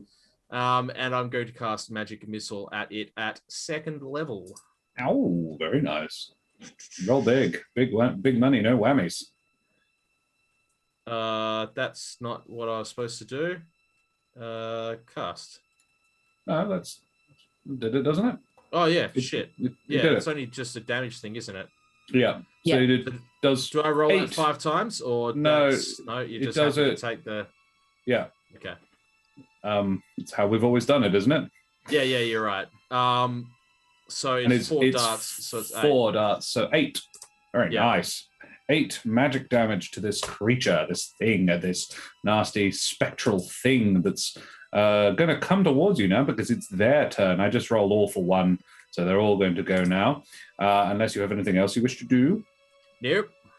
All right, Nevermore. It ghosts its way towards you, and it is going to. Yeah, it's going to attack you. Come on. There we are. All right. Strength drain. 16.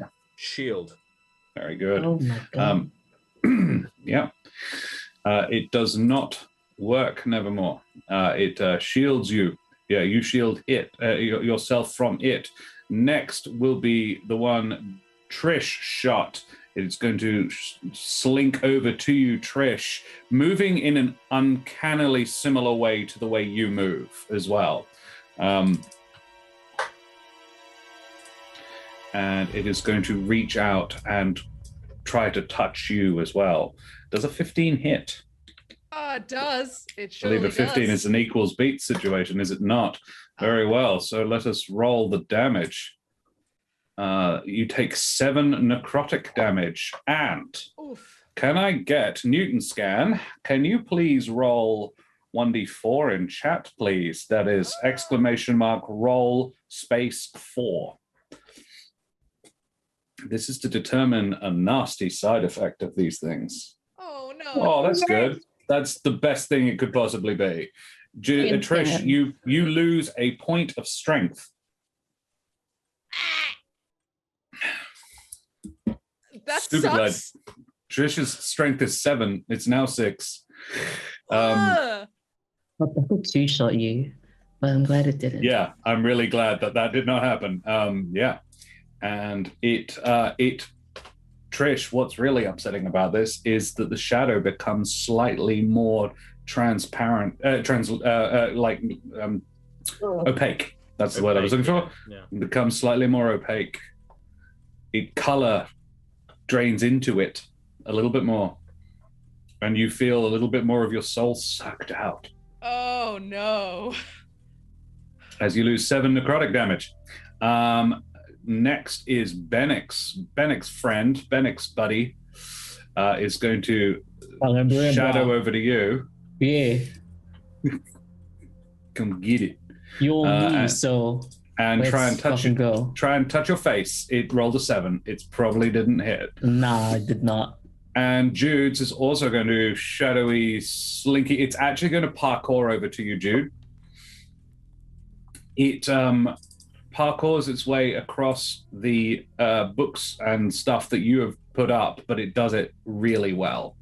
It nails it in a manner that you don't feel that you did. However, it does not manage to drain you when it reaches you. It's your turn, Jude. I stab. I already have my blade out, so Yeah, you do. What blade are you using? The blade of the wood? blade of the wood. Very well. You do that. Uh, Make a blade of the wood attack. Yeah, now I know you went over this with me. The divine smite. Do I need to say that prior? You can roll it and to see whether or not you want to use it, but I'll tell you whether or not you hit after you've decided whether or not you want to roll, whether or not you want to use your divine smite.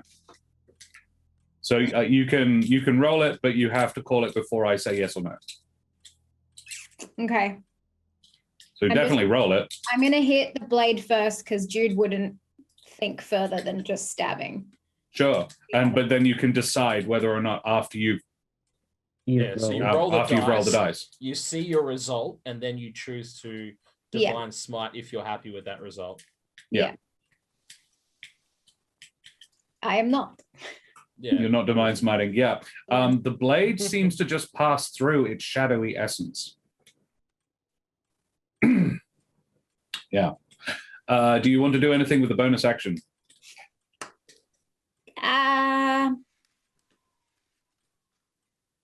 spells that you wish to cast. Mm, And we will have Trish next. mhm. So Trish's actions are not particularly complicated. I would actually like to move closer to Benneck. You are going to move away from this creature Yes. without disengaging. Yes. Very well. It is going to take an opportunity attack at you. But yeah. 19 Oh God. for 7 necrotic damage. Okay. And who else? Nelderberry. Would you do me the immense favor of typing !roll space 4 in chat, please?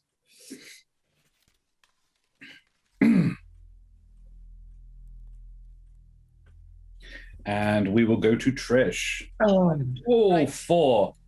Jude, that's the opposite of what we wanted. Jude, you take 4 strength damage. You lower your strength by 4. Your strength has been dropped by 4. Fortunately, Jude is the one who can tank that sort of thing. But it's still that's a hit because that's what Jude uses to hit people. Back to Jude. So you move where? But over to Benneck? Yes. All right. Plunk yourself over there. If you want to do anything else, call it now. Like next to me, like here. Like there. Sure. Oh, sorry. No, there. You can see in chat. You can see in the details of the spell of the effect. It's non-permanent. The target regains the strength after a short or long rest. But if they are reduced to 0 strength by it, they die. I was just going to claim a second of my characters. Yeah.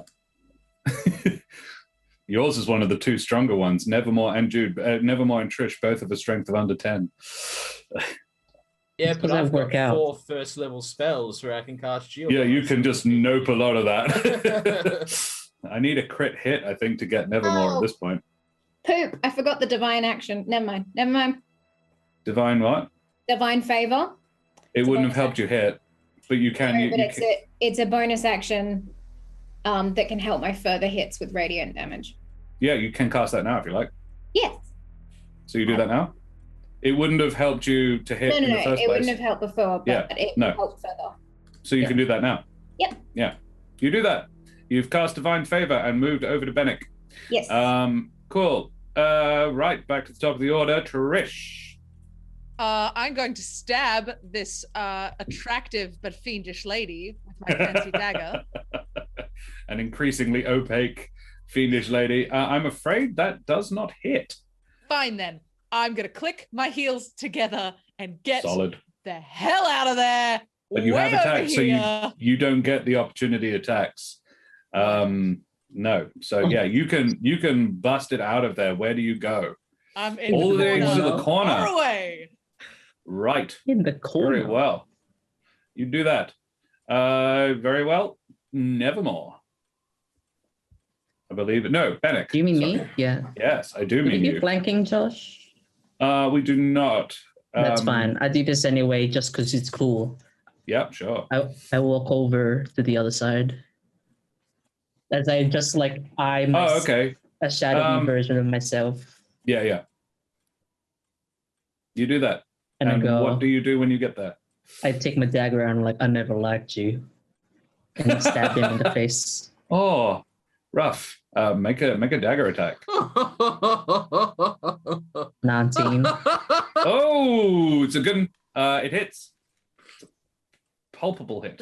Very nice. Oh, savage. For 9 piercing damage. Yeah, max great. damage. It's not a special dagger or anything. You haven't cast any magic on it. Nope, I haven't cast any magic on it. No, it's still a good hit though. Does it feel like it's less? Yeah, it's like you channel. It almost feels like it flows back into you. Oh, okay, yeah. And like the essence of the thing flows back into you. I stab deep and then I cut upwards. Yeah, you cut it's like you're trying to gut it, like you're trying to get the intestines out, so you could it's probably a practice cut for you because it's for good for getting out the juicy bits. Yeah. Cool. Or not. Nevermore. Help! We're being attacked! And I will cast. I won't even need to pull a little mirror out to cast mirror image. I just kind of put my hands in front of my face like that because I'm looking at my reflection. Very well. You do that. I will cast mirror image. And just whenever you go to attack me, just roll a d20 I remember. first. Yep. And Cool. I don't bother trying to move. I stay right there, shouting out hanging out. repeatedly. Noted. Cool. Okay. It's their turn now. The one in the room with Trish is going to move. Sorry, I have a glare on my screen. 1, 2, 3, 4, 5, 6, 7, 8. That's its move.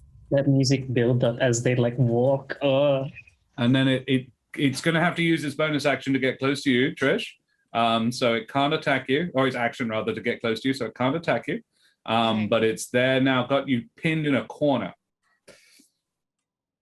Fine. Fine. Yeah. All right then. Actually, you know what? It doesn't do that. Oh. It's going to sit. It's going to stand on this side of the chair, of that side of the table, and sort of just drift looking at you. And can you make me a perception check, Trish? I sure can. Perception. Just at the edge of your hearing. It's quite hard to make out because Nevermore is shouting about something in the next room. So inconsiderate. This is a library. But you can hear, just at the edge of your hearing, your voice saying, give me back. And then the one that is Benneck is going to take a swipe at Benneck. Bring it, bitch. Spicy Benneck. No, a 6. Got it. The one that is Nevermore is going to roll a d20. Yeah. 11 probably That hits will hit one of the things. clones. Yep. Very so well. The DC, the armor AC? class is AC, not the DC. 8. Not going to be enough. No, misses the ghosts of you. And the one that is Jude is gonna keep parkouring over to Jude, looking quite a bit healthier now, looking quite a bit more full of itself. And it's going to try to drain Jude again, but it only gets a 6. I'm rolling a bit bad. This room has it covered, man. Yeah, you're all good. Cool. Yeah, this map, Mother of Bunnies, is actually called Silence in the Library because I'm a nerd. Cool. We go to Jude. Jude would like to stab the one that is Benneck. Yeah, you can do that. I have divine favor now. You do, so it'll affect the damage rolls. No. 25. Oh! Crit. Use your smite. Ah. You going to use a smite, Jude? Smite. Yes. Yeah, sure. Jude, you do so much damage. I want you to roll it just because it's fun, but there really isn't any need. I'm pretty confident even min damage with a smite will kill this thing. But yeah, let's do it. Oh, yeah, that's a healthy amount of damage. How do I roll my smite? There is a different command. There's a different attack for the smite, but yeah, there you go. That's the hit. So click that. much Yeah, was it? So it's an extra 10 radiant on top of what you rolled. So we are looking at Did you mean double that 20, too because of the critical? 38. 28, 38, 48. Because we doubled the 10 Oh, as you well. double it. Yeah, of course, yeah. 48 damage, most of it radiant and magical, to a creature that had Benneck's hit points.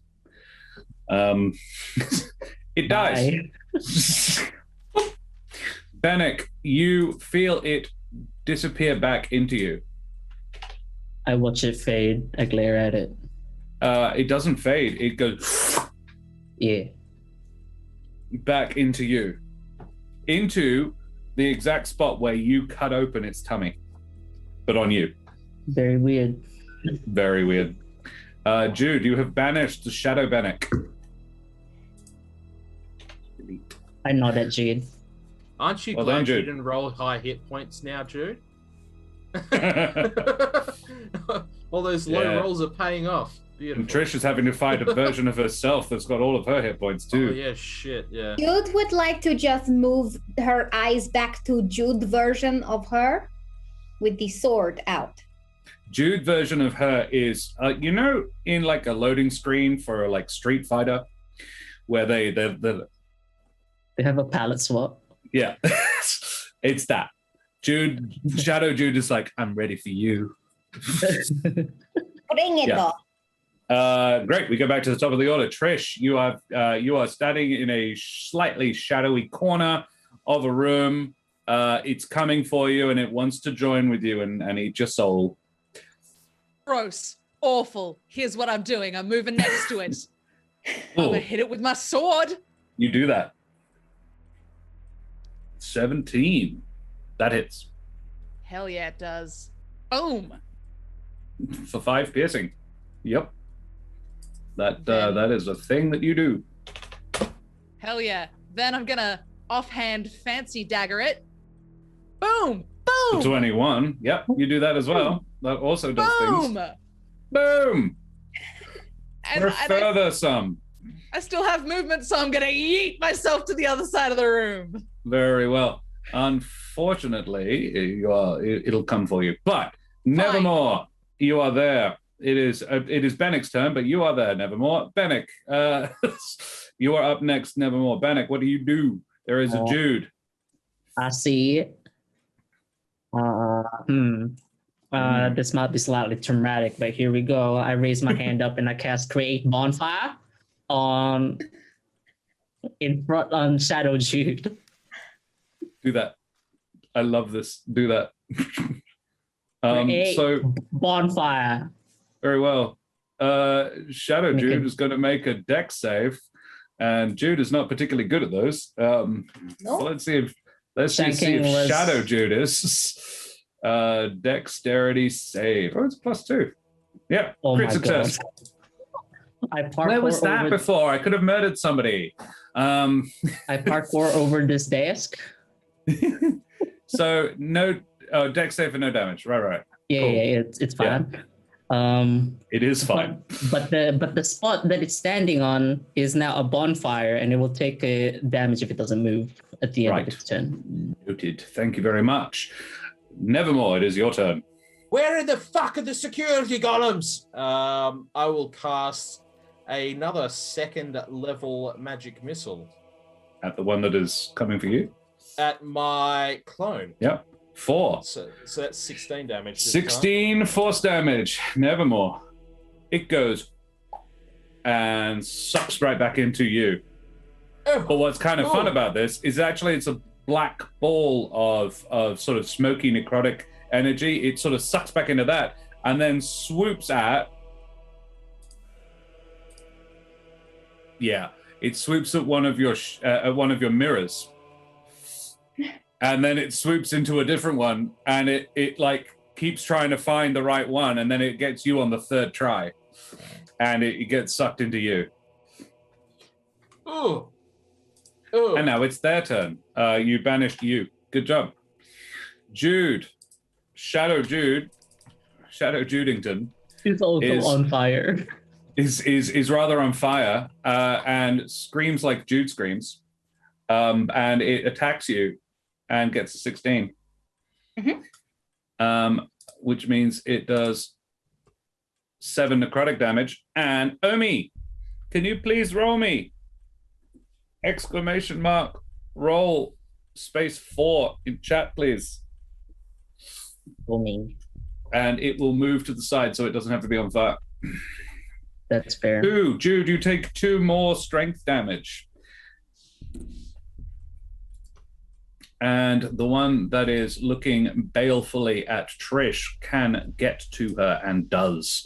It Stupid indoor fights! swoops towards you, and it's also going to try to touch your face with its elegant and attractive hands. Double crit. Oh my god. So pretty and elegant, damn it!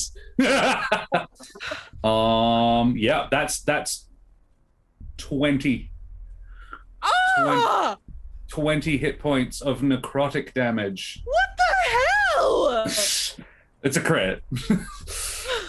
Hey Spina. Spina, can we get 1d4 rolled in chat, please? I'm not doubling this. I was like, thank God. Oh, no. I was like, I don't think that doubles. Shadow Trish does have a fancy hat, Smart Geek. Shadow fights suck. Yeah, they do. I'm gonna get you 2.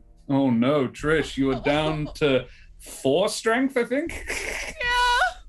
Next hit could kill you.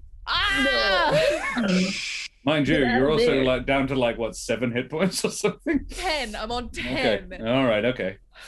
My average, I won't necessarily kill you on the next hit with that, but I could drain the life out of you. This thing gets looks a little healthier as well from that. It once again becomes just slightly less see-through. Oh my god. As you feel the life really like properly sucked out of you. Cool. It's Jude's turn. Jude will stab. Jude is stabbing. Oh, nope. Jude, you notice that this thing is wearing the same armor you is. You are. I know English. Yep. I'm not emotionally prepared for a death right now. Smart Geek, I might get you to roll the next one. Okay, right. How Back to the cool. top of the order. Trish, you got this thing on you. I sure do.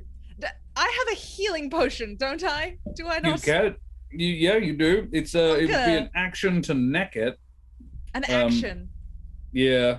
Well, I believe it is an action to drink a potion. Fine. I accept. I'm drinking it. Very well. Roll 2. It's 2d4 plus 2, yeah. 2d4 plus 2. Yeah. All right. That's my bonfire. 5. 7. 7. I get. All right. Well, that's not too bad. All right. Offhand dagger attack. Unfortunately, no. You can only bonus action attack if you've attacked with your action. Oh, damn it. Fine. I'm going to run then. That's But fine. you can, but you have to have attacked to not disengage. Can you disengage as a cunning action? Just as your bonus? Can you disengage? Yeah, you can disengage rogue? without having it attacked. It's just a bonus action, basically. Or The rogue? disengage is just moving out of melee, basically. You have your without cunning provoking action? an attack of opportunity. So you haven't used your bonus action yet, right? No, she I'm hasn't. not. Yeah, so you should just be able to disengage. Cunning action. Yes, you can disengage as a bonus. Yeah. Thank God. I'm running away. You do that. You run presumably 60 feet towards Nevermore. I'm running here. You are there. Okay. Oh, Splendid.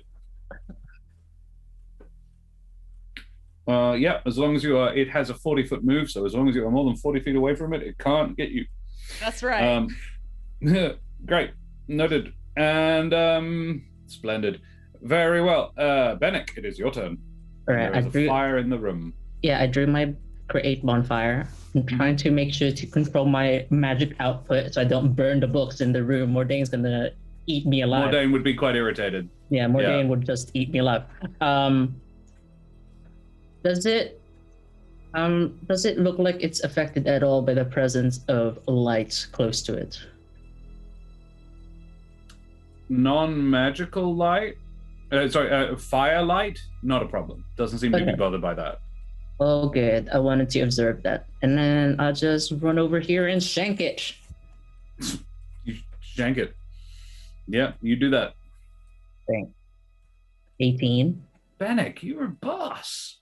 Yeah. Oh, yeah, that's right. You're a +5 for this weapon. Yeah, okay, sure. Yeah. Plus I hunt 7. Yep. people. I hunt the humble folk to eat them. Don't tell them, though. Don't Yeah, tell them okay. that. Noted. Wow. Nine piercing damage on Shadow Jude. Shadow Jude takes its first damage of the fight and is a bit hurt by that. Yeah, you do that. And I Nevermore. think that's it. Yeah. Have I heard Benneck and Jude in one direction and Trish in another direction? You would have definitely heard Trish. I Okay, don't know. I will- Benneck and Jude, have you made enough noise? You made a lot of noise? I think just want to Jude- know. I I think just want to Jude know which declares one her has attacks just. in the manner of a Pokemon whenever she attacks. Yeah, exactly. Yeah. 2, 3, 4, 5, Radiant stab! 6. I step through into the room. What's your favorite food? I'll shout it out. Mashed potatoes! And then I'll shoot the other one. Nevermore, make a perception check. Ooh, ooh. 7. No, you don't hear it. I don't hear what. You got saved by your inability to hear other Shadow Trish. Also, Trish, you would still hear it. Mashed potato. Oh, the whisper. The shouting over in this direction is clearly a Trish thing. So I'm going to cast magic missile first level at the other one. Very well. I'm not gonna be you missing shoot at any the shots. slightly less opaque Trish. So that's 9 damage. 9 damage. Yep. That's rough. And It's still up, but it fades. That's my turn. Great. Love it. Now it's their turn. Shadow Jude seems pretty fixated on not Shadow Jude and is going to stab. Well, it's actually going to stab. In accent? Yeah. Look, whisper. Stab. Oh no. Oh no. Oh no. Fuck. I have potions, right? That's 18 necrotic. How's Jude looking? Jude goes unconscious. Hey, Smut Geek, can I get you to roll me a 1d4 in chat, please? Jude, you are unconscious and lying on a floor next to a bonfire with your good old buddy Benneck. At least it's warm. It's nice and warm. Jude's feet are toasty. And Shadow Jude. Oh, good. Yeah. Yeah, buddy. Nice one, dear. Yeah. Jude, you take another point of strength damage. God, Jude's getting hammered. 2 crits. Okay. we cool We are with that, back Josh? to... It's actually Jude's turn. Jude, No. I'm afraid you're going to have to make a death save. Tank life, yeah. Nope. And that's appropriate. Benneck, you can stab a ghost Jude to death, right? Cool. That's the Then, plan. top of the order. Trish, what you gonna do? Shoot it. I'm going to use a bonus action to aim real good and then it. shoot an arrow at it. You have advantage. Oh, 11 is Bro. not enough, I'm afraid. No, it has your AC. The only one that's easy to hit is Nevermore's, and he's dead. Yeah, you missed. Benneck. Save Jude! Or eat Jude and kill Jude's shadow. Jude is still very much alive. Well, is he though? Currently. Just as an aside, the ghost Trish or shadow Trish didn't move or do anything last turn. Oh, thank you. It moved towards Trish. It's actually going to move to stand. Yeah, it's going to stand like here. I think it's about as close as it can get. It can get pretty close, but it can't reach Trish. Cool. I say at the start of my turn, please, somebody, Jude! And then I stab. Because in You 6 stab. seconds. You stab.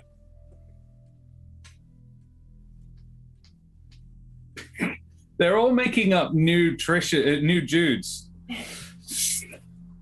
No, I'm afraid that doesn't beat Jude's AC. You would have had advantage because Jude's unconscious. Nope. Right. Great.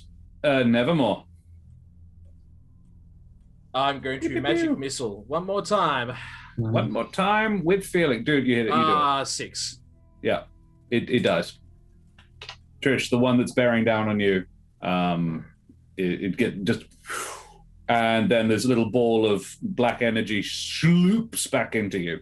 I never liked you anyway, Trish. I'm joking. And then run out the room in the other direction to the other room where I heard. You have heard calling. Benneck. 1, Yeah. 2, 3, 4, 5, 6. I got like my dagger, like. Okay. Eye of the Night. Can you please roll me a 1d2? Just a 2-sided dice, please. Odds, it attacks Jude. Evens, it attacks Benneck. You've got this. You've got this. Ooh. Odds, it attacks Jude. Do it, kill me. No, it basically Fuck you for saying that. You auto fail another death save, Jude. I'm afraid. It is, however. Wait, doesn't it have to attack and roll? I believe it gets advantage. I think it's don't attacks on unconscious it has people auto hit. advantage. No, it has Auto hit. advantage, and then if they hit, it's bad. I think. Do you want this? A 12. Interestingly, actually, it wouldn't have hit if it's I thought it was an auto hit. But that's a valid point. Right? Yeah, all Only right. It hits with doesn't. It advantage. doesn't. It doesn't hit Jude. Apparently, chat. thing with everyone is she dead? I'm noping the auto crit, but I think it auto hits. So Jude loses a. Well, it's an auto crit, but it doesn't mean anything because she's already unconscious. So yeah, Jude loses Just a death one save. extra. Yeah. No, it's just one. You just lose one. All right. Well, Jude has failed 2 death saves. and I just and fucking it's- kick Jude out of the way. It's Jude's turn.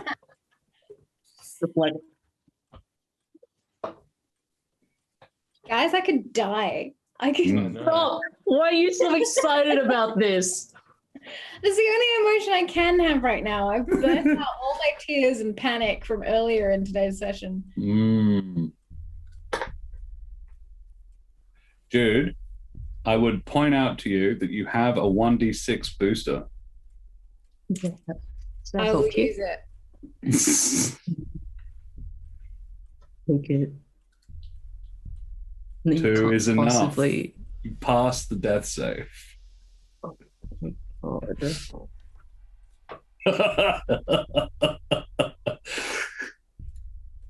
And we go to Benneck. No, Trish. It's Trish's turn. Trish. Trish, the mother of Trish, who can do 60 feet a turn and has a whole mess of potions in her pocket.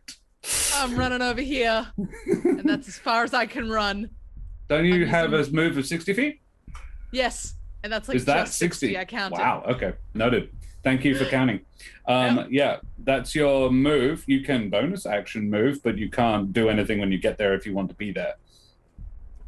Well, You can shoot. can't- Don't you have a move of 60 feet? Yeah. Yeah, so now you can do stuff. And I will.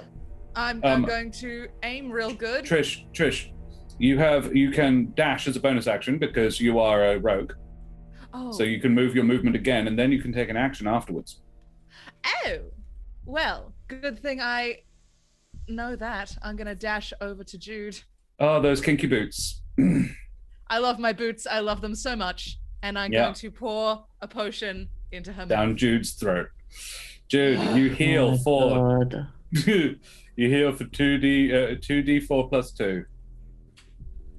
Do I roll it? Yeah, if you like. Yeah. I mean, it's Trish's action, but whoever does, I don't care.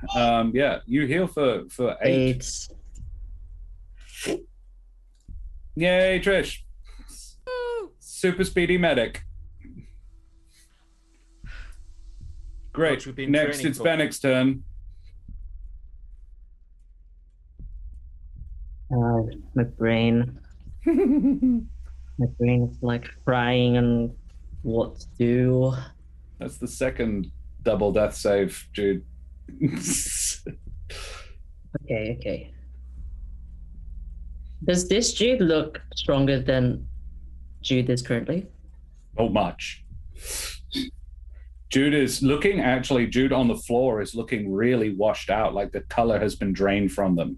Like Jude went through the wash too many times. Oh, I really wanna. I would say that wanna the spear shadow Jude is almost looking more colorful than actual Jude. Oh, fuck you. I shouldn't. Well, my chances are pretty low to tackle this bitch out of the way. I will just cut it.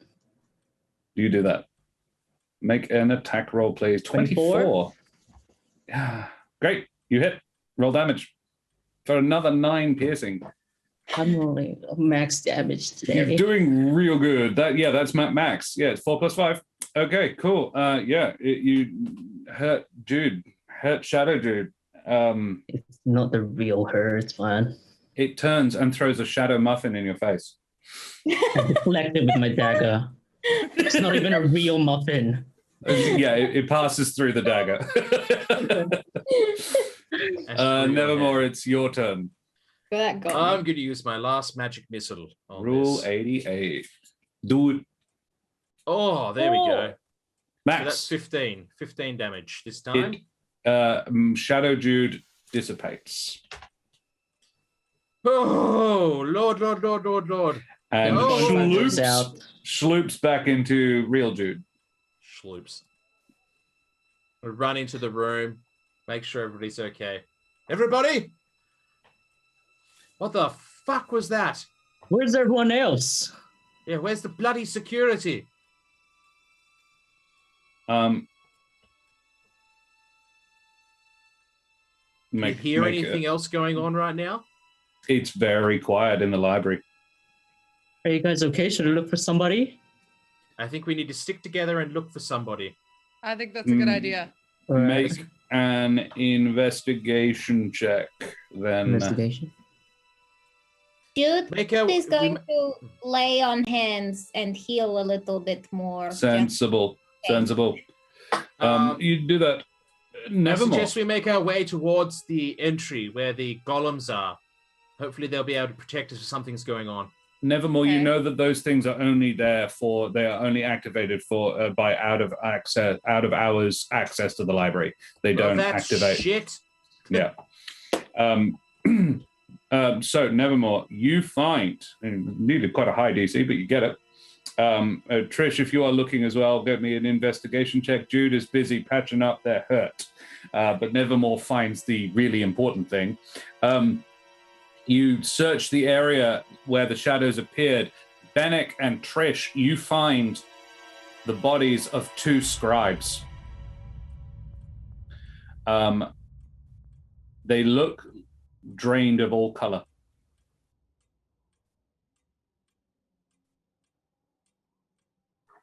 As in, even their robes are just gray.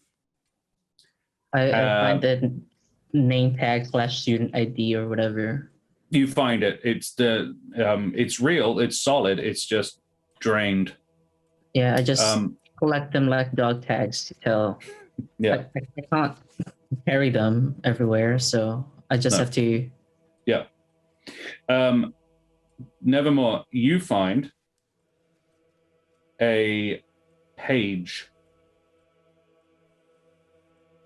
in the corridor about, well, it's a little bit out of where you were. You find a page with some pretty unhealthy looking runes on it. Arcana check. Yes, please.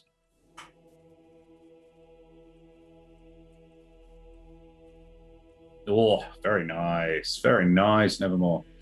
The runes scratched upon the parchment are associated with necromancy, a very nasty kind of necromancy.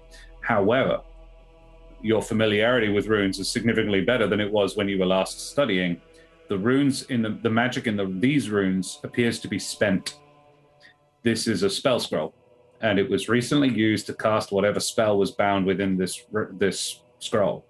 I'm going to reach into my pocket. I'm going to pull out the compass, and I'm going to try the following. The last person to hold this scroll. Roll me an Arcana check. If it points at you, fuck me. And Unfortunately, it does, because you are the last person who held that scroll. damn it, you stupid thing! The person before me who held this scroll. No, that's far too complicated a request. Dang it! Yeah. Oddwald bustles back. You hear it's, Nevermore. What happened? More is that Mordain? Sorry. Mordain, sorry. Oh, it's like Yeah. Oddwald. Who the fuck's Oddwald? Sorry. Mordain, something's going on. We've just been attacked by shadow entities of ourselves. Clones. Some of the scribes are dead. I give him the IDs. Did you see anybody leaving here? He pulls out his amulet and does a triple tap with 3 fingers of ding, ding, ding. Index finger, ring finger, middle finger, and it begins to glow a pulsing yellow light. And so there are medics on the way. What? I didn't see anything. I was putting away some very fragile scrolls in a different part of the library. What happened? Is it shadows? You were attacked by shadow. Yeah, well, Jude died almost, pretty much. Right. We were attacked by ourselves, shadow entities of ourselves. What have you got there? A scroll. I found it on the ground. It's clearly the magic from it has been spent, but it seems to be may I see? Yes, of course. Is Mordain in the straight and narrow? Do you want to make an insight check? Yeah. Make an Bruh. insight check. 8. Mordain. Mordain does seem to be on the straight and narrow. Cool. He seems deeply disturbed by what's happened here, and desperately wants to get to the bottom of it. 2 students have died in his library. Yeah. I think we need to go see Ravanya. Ravanya knows things. I think that would not be an unwise thing to do. However, it is worth noting that Professor Ravanya, the library is warded. Professor Ravanya probably is capable of scrying inside here, but it would be a great strain on him, and it would break the seals. Not an ideal thing to have happen given the nature of some of the tomes we possess, but I believe it is probably a wise thing to do. I think potentially we might need to go see Ravanya. I think we need to see the dean. That too, yes, of course. Potentially next episode. Bitch. Yes, I was going to say. So what we shall do is I shall escort you to the infirmary, and then once you are all healed and repaired, we shall attend the dean. but that shall happen in 7 days, I think, as we shall have our favorite moments.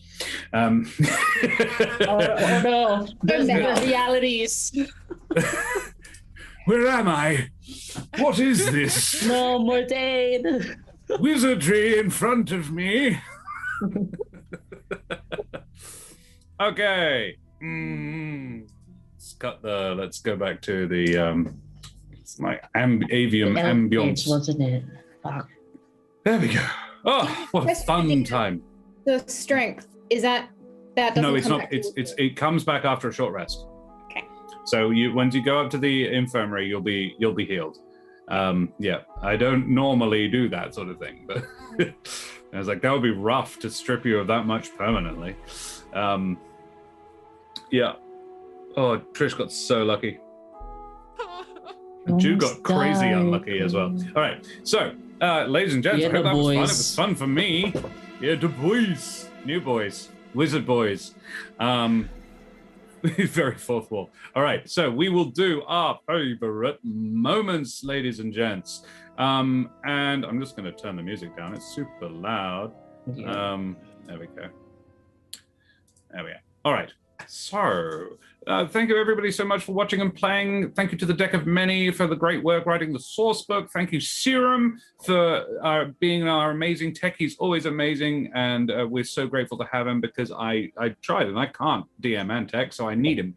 Thank you, AJ, for being such an amazing producer and sticking in with us and doing all great work.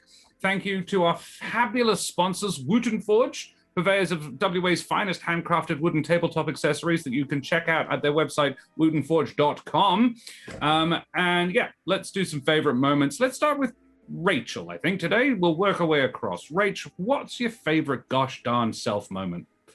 I quite liked marching into the room, ready to have a stern talk with Jude, and then seeing how upset she was and just completely fucking forgetting about that. Yeah, just like, you mama capered. there are more important things happening here. Let's go get muffins. I'm like, what the They're fuck? so angry with you. Oh no. It's like when you no, bad puppy, you pooped on the carpet. You twisted your foot. Oh no, are you okay? Yeah. We'll get back to being mad with you later. I won't say it was planned, but I did kind of think, if Jude's in tears, will she get away with it? I loved it. No, I immediately laughed. I was like, fuck, charming. really? You had the pep talk and everything of like, yeah, we can do this. Yeah. We can be mean to Jude. We can. Yeah, no, we've got each other. Yeah, look, I'll be the stern dad. Yeah, I'll be the caring but mean mum. Yeah. Great. Other people tell Rachel how great she was. Asking the guy if he's cold. Yes. Yes. Classic. That was fun. Yeah. I'm sus of him. I'm sus of him too. I'm trying to figure out who was last year, but yeah, that was good, Trish. I think my favorite. You go. No, I said it first. I think my favorite Trish moment was describing the ghost as attractive but shady. Because Trish doesn't come off as vain, but shady. Yeah. I'll jump on that too, Josh, because it's adjacent to that. But when you get greeted by your shadow self and be like, damn, those beautiful hands. Yeah. It's a new side to Trish that I don't think we've uncovered. Yeah. Fully. Just quietly vain. Yeah. But she is gorgeous, so that's fair. I appreciated a kind of more of a long-term development moment where Trish has realized that without Helvig there to cast healing spells, that somebody needs to be able to help in a medical sense. Particularly when Jude doesn't. Yeah, correct. So, or is incapacitated. So yeah. I just feel like that was a development, another whole mother element, I guess, to Trish, in that like I've got to look after the party kind of thing in terms of that. So yeah, I liked that. I also went the line where you said, I want to learn about elementals so I can kill them. Yeah. I really actually can I go with another one? I really liked you talking to Gorm, the servant dude, because you're polite. It was like a hey, no, I don't want to be a bother. Just could you teach me how to save lives? And that was a really nice sort of that was sweet. That was really lovely. Cool. Great. Mitch, tell us how great you were. What do you reckon?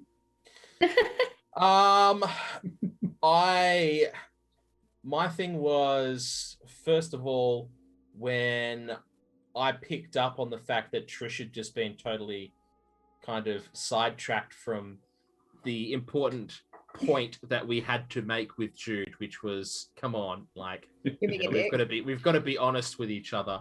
And I just noticed that Trish had just been like, let's go get muffins, and starts leading. And I'm like, hey, hang on a second. And I feel like Nevermore handled that better than he's been. He went from being just an asshole to being like, I'm gonna treat you like an adult, and to kind of veering towards, I don't know. Tonight, I feel like Nevermore really changed how he was dealing with Jude yet again. Also yelling out, "Fucking Rusty!" When Rusty. So that was another thing. Nevermore.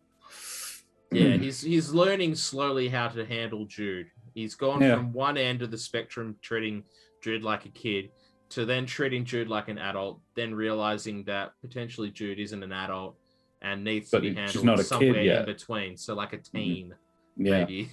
Yeah. So, yeah. Yeah, that's it. My favorite Nevermore, and it's actually more of a Mitch, is creative ways of using the medallion that Josh has given us, because I feel this instinct, because I did it last episode, so it's just so funny to me watching Josh's face be like, oh. You know what's really funny about it is every time he tries to do it, it's like, right, make an arcana check. You failed again. Never mind. Yeah. Yeah. But the fact that the ideas are there. Oh, yeah, no. It's so good. It's not from the book. I did make it up. Yeah. And I regret it constantly. All my clever ideas. I was like, wow, way to really shortcut the entire fucking process. No, that's fine. And thank you. I want to say a quick thanks to Dan for suggesting that it points to Nevermore, because he's the last person that held the thing. I hadn't thought of that. Nice. You're well done, my friend. I was like, when you said the wording, as you held two things, I was like, oh, you fucked idiot. up, bro. No, that was good. My favorite Nevermore moment was seeing a really playful side of him. Seeing him with Rusty and being like, this is college bro Nevermore. And it was really, really lovely. But then he gets to sit down with his old teacher and have that chat. And I was like, we don't need to role play this. You were like, no, I just want this information. We don't need to, you were signaling, no, we don't need to role play. I'm like, no, we fucking do. I want to have this conversation. It was lovely.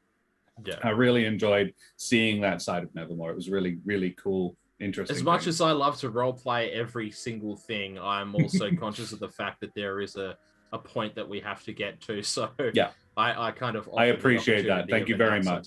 Yeah. We accomplished everything I wanted to accomplish. Good. Rach, what do you reckon? I really liked you staying in character through the fight and calling out for help, because of course there's people here. It's a wizard school. There should be people around, and it's weird that they didn't show up. So I like that you had that in your head and tried to call for help. Yeah, absolutely. My favorite Nevermore moment is trying to don't embarrass me in front of the wizard situation. She asked about the code. The weird freakish elf thing. I don't want to shush, it's rude. God. We've got some in chat. What's your favorite food, Trish? Mashed potatoes. Blast the imposter, Trish. I thought that was a good way of figuring it out. Yeah, it was a really good one. I love that you couldn't hear its response. Okay.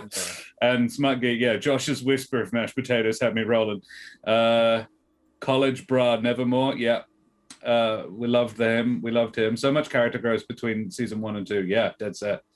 Dan, favorite Dan moments. I think my favorite moment is the little bit with Gorm, the cleric dude, and being like, just implying that he's done this so many times that he doesn't Gives you a even need to corpse every say now and anymore. again. He just like has the look, and he's like, nah. No, sorry, buddy. No deaths today. That was so weird. Yeah, I enjoyed that. Your intro is my favorite.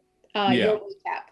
And also the fact that you called us by our last names, which just made me think of like if there's a Humblewood news article where it's like Potato Sack corrects the situation by saying this, and it just made me giggle. He's a scholar, so his notes so. I really liked you stabbing your shadow self and saying, I never liked you. Like, what the fuck? Was that a joke, or are you just secretly dark?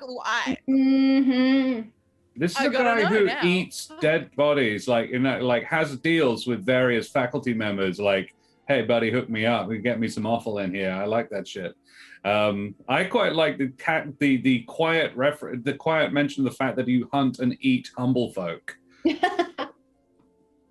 I'm like, I'm not certain if you're telling me the truth on that, if that's for real or not, because he's not been in very long and I don't know.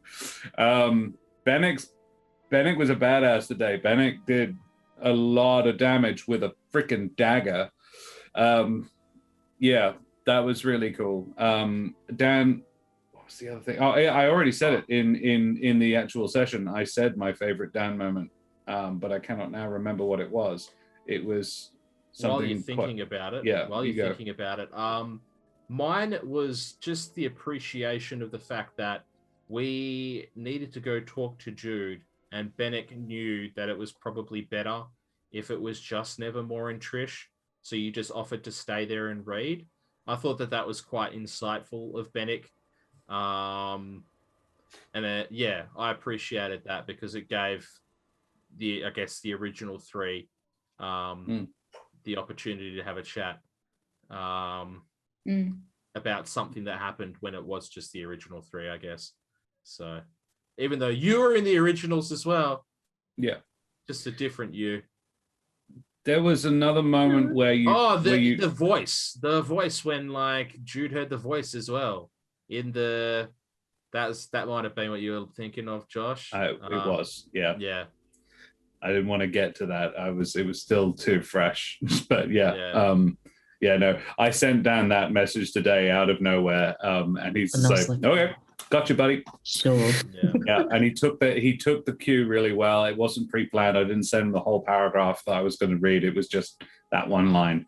He didn't just nailed the delivery. It was exactly what that moment wanted, and it was great. Well played, my friend. Thank you. AJ. Hi. Favorite self moments. I liked Jude's change in attitude. Jude hit a point where she could have gone into despair and further down the rabbit hole, and instead is now goal orientated. Yeah. Which I didn't expect. And to go into like training, the way that she probably watched her brothers train for war was like, okay, this is it. Like, I'm going to make myself more powerful and kill things. What prompted it? What made you choose that? Was it Nevermore and Trish? I think so. Yeah, I think it was seeing them look at her, not with pity, but with sadness in their own eyes, and just that awkward silence of what next. And Jude just going, nope, wipe my tears. I'm going to fight. These people need me, and also they love me. Yeah. Yeah. It's not done yet. Yeah, dead set. Which was not, I didn't expect it from Jude. I think my favorite moment was, your restraint, AJ's restraint, to you restrained yourself because obviously there are questions, there was more information you could have gotten, there was more you could have been objective a little bit, but you were so deep into Jude, you lived the scene. Obviously, I'm referring to the divination bit. You lived it so much. There was never any metagaming at all. It was just you were in Jude so well. Yeah, you just absolutely nailed the role play of that. And like I had a whole bunch of responses ready for questions. I knew how it would respond and what would happen, and you didn't ask any of them. But the taking of the quill, yeah, the whole thing, beautiful, lovely.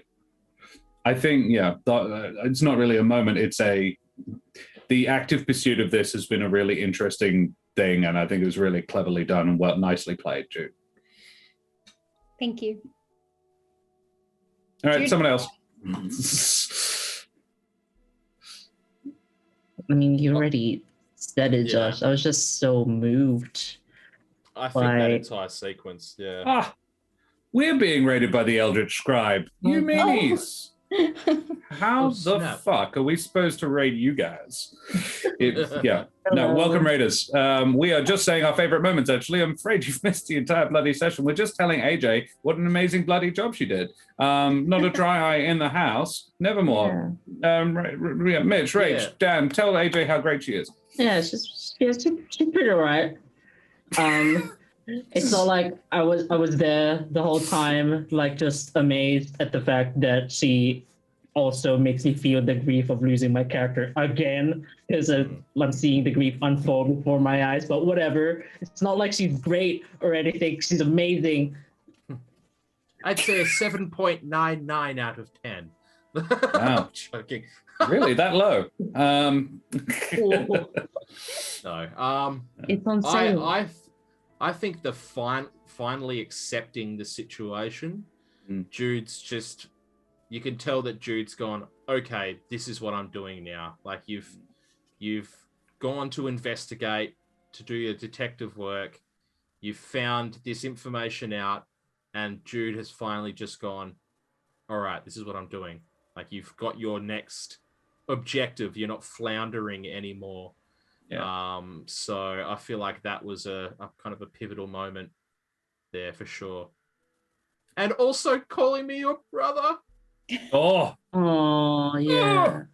Right in the soft gap. Right in the feels. I actually had to pick a moment though, like just to actually solidify a moment. The journey to Rivania was also like fun and amusing, like going into the barn, like and like I'm trying not to disturb, and the whole interaction with that class was also pretty cool. Yeah. Thanks for making me make up not 1 but 9 NPCs. Yeah, obviously all of it was fucking awesome, but just to pick on one small moment that hasn't been said yet, the transition from being miserable to okay, we're moving on. When you said it's been a long day, I need some muffins, when we were like moving on, really got to me for some reason. It was really smooth the way you moved from one place to another. It was really beautiful. I had a mental image in that moment because it's a Rachel AJ moment of the looking at Trish and Jude walking down the corridor hand in hand to find some fucking muffins, and simultaneously a memory of Mama Caper with baby Trish, and Trish is like fallen over and scraped her knee or something, and Mama Caper's like, let's go inside and get some mashed potatoes, shall we? And it's very similar like mum vibes, and I don't want to keep trying to put, I'm not trying to put Trish in the mama role at all, but she just played it. I thought of another favorite Jude though, just a little one. There's a boy Jabin down here. I didn't Tell think me what. He sounds pretty. Is he a doctor? I didn't think there were any Jabins here. Yeah, well, the head of the war dancer college is a female Jabin. This came up yesterday. This came up like yesterday dinner. Last You saw the session. really, really tall they're, Jabin like, lady. Super Oh tall, yeah, the giant Jabin lady. The mega Yeah. giant. But Jude has a very strange reaction to male Jabins. I know she does. I've That's noticed. established. Alrighty. Well, we are running a little long. So we shall move. The last person is that we have to talk about. The DM. Is the Yeah. DM. Favorite DM self moment. I'm going to jump in before anybody else does. Go for it. Self moments should come first, and I do actually have one. It was the creation of the divination class that Jude went in on, because I hadn't pre-prepared that. She was like, divination. I'm like, well, that wouldn't take you to Corvax Ravania. So yeah, making them up was fun, and yeah, the decision that the divination is not a particularly safe thing to do. But yeah, all right, other people can go now, and I do have another one, but it's a very thing I'm proud of, but I'll wait until the end. Pimply Jabin. No, I hate that mental image so bad. Good, but I hate it. I feel so sorry for the kid. Fortunately, he's a Jobin, so he'll grow out of it extremely rapidly. I just love that you started being like, he's a little unattractive, and then the list just continued. It was like, buck teeth, acne, he's got rabies. Like, Hey, I didn't say he had rabies. Don't put that on me. That's Rachel. He doesn't canon. He does not have rabies. Oh, yet. There's always time. No. They have vaccination in the Humblewood. Rabies has been cured a long time ago. Oh, good. Oh, thank God. We wiped Thank rabies them, out. Valentine's. Rabies is the Humblewood's polio. I just want. Okay, no, Trish. Canon. Trish, you go. You go. I was just going to say the whole seance, specifically the setup to the seance. There was like a mattress in a frame. That's Thank you. quirky. And buckets, There's a reason for it. And All the the little buckets. details. Yeah. That was Yeah. going to be my second one. So good. Yeah, thank you. Thank you for pointing it out. That I was fucking awesome. very proud of that. I was like, oh, that'd be fun. I kept going back and rewriting the description of the room as I was adding more detail. I was like, oh, that'd be smart. Oh, because he knows how it's going to turn out. He had a rag in his pocket because he knew there would be a boiling hot spike in the wall. The trick is he didn't know what the vision would be. He only knew what the aftermath of it was. Mm. Yeah. I will go now. Good? Okay. I will go now. I just want to say that the fact that you are not a headhunter DM, you're not a DM that goes out and tries to get scalps, tries to kill, or you know what I mean? That is just a general thing about you that I incredibly appreciate about you as a DM.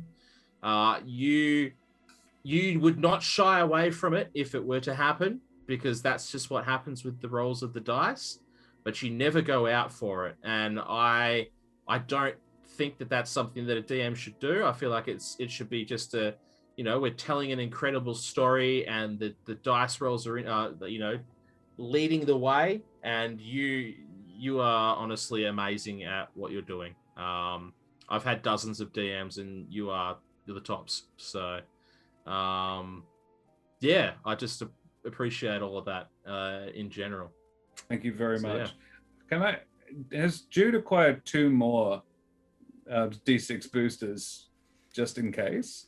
Is that what's happened? It looks like it. I got gifted them during stream. Oh, thank you very much, whoever Thank did you. that. That was very generous of you. We appreciate it. Cool. Mine, yeah, Josh, that's right. I have something to say. Please do.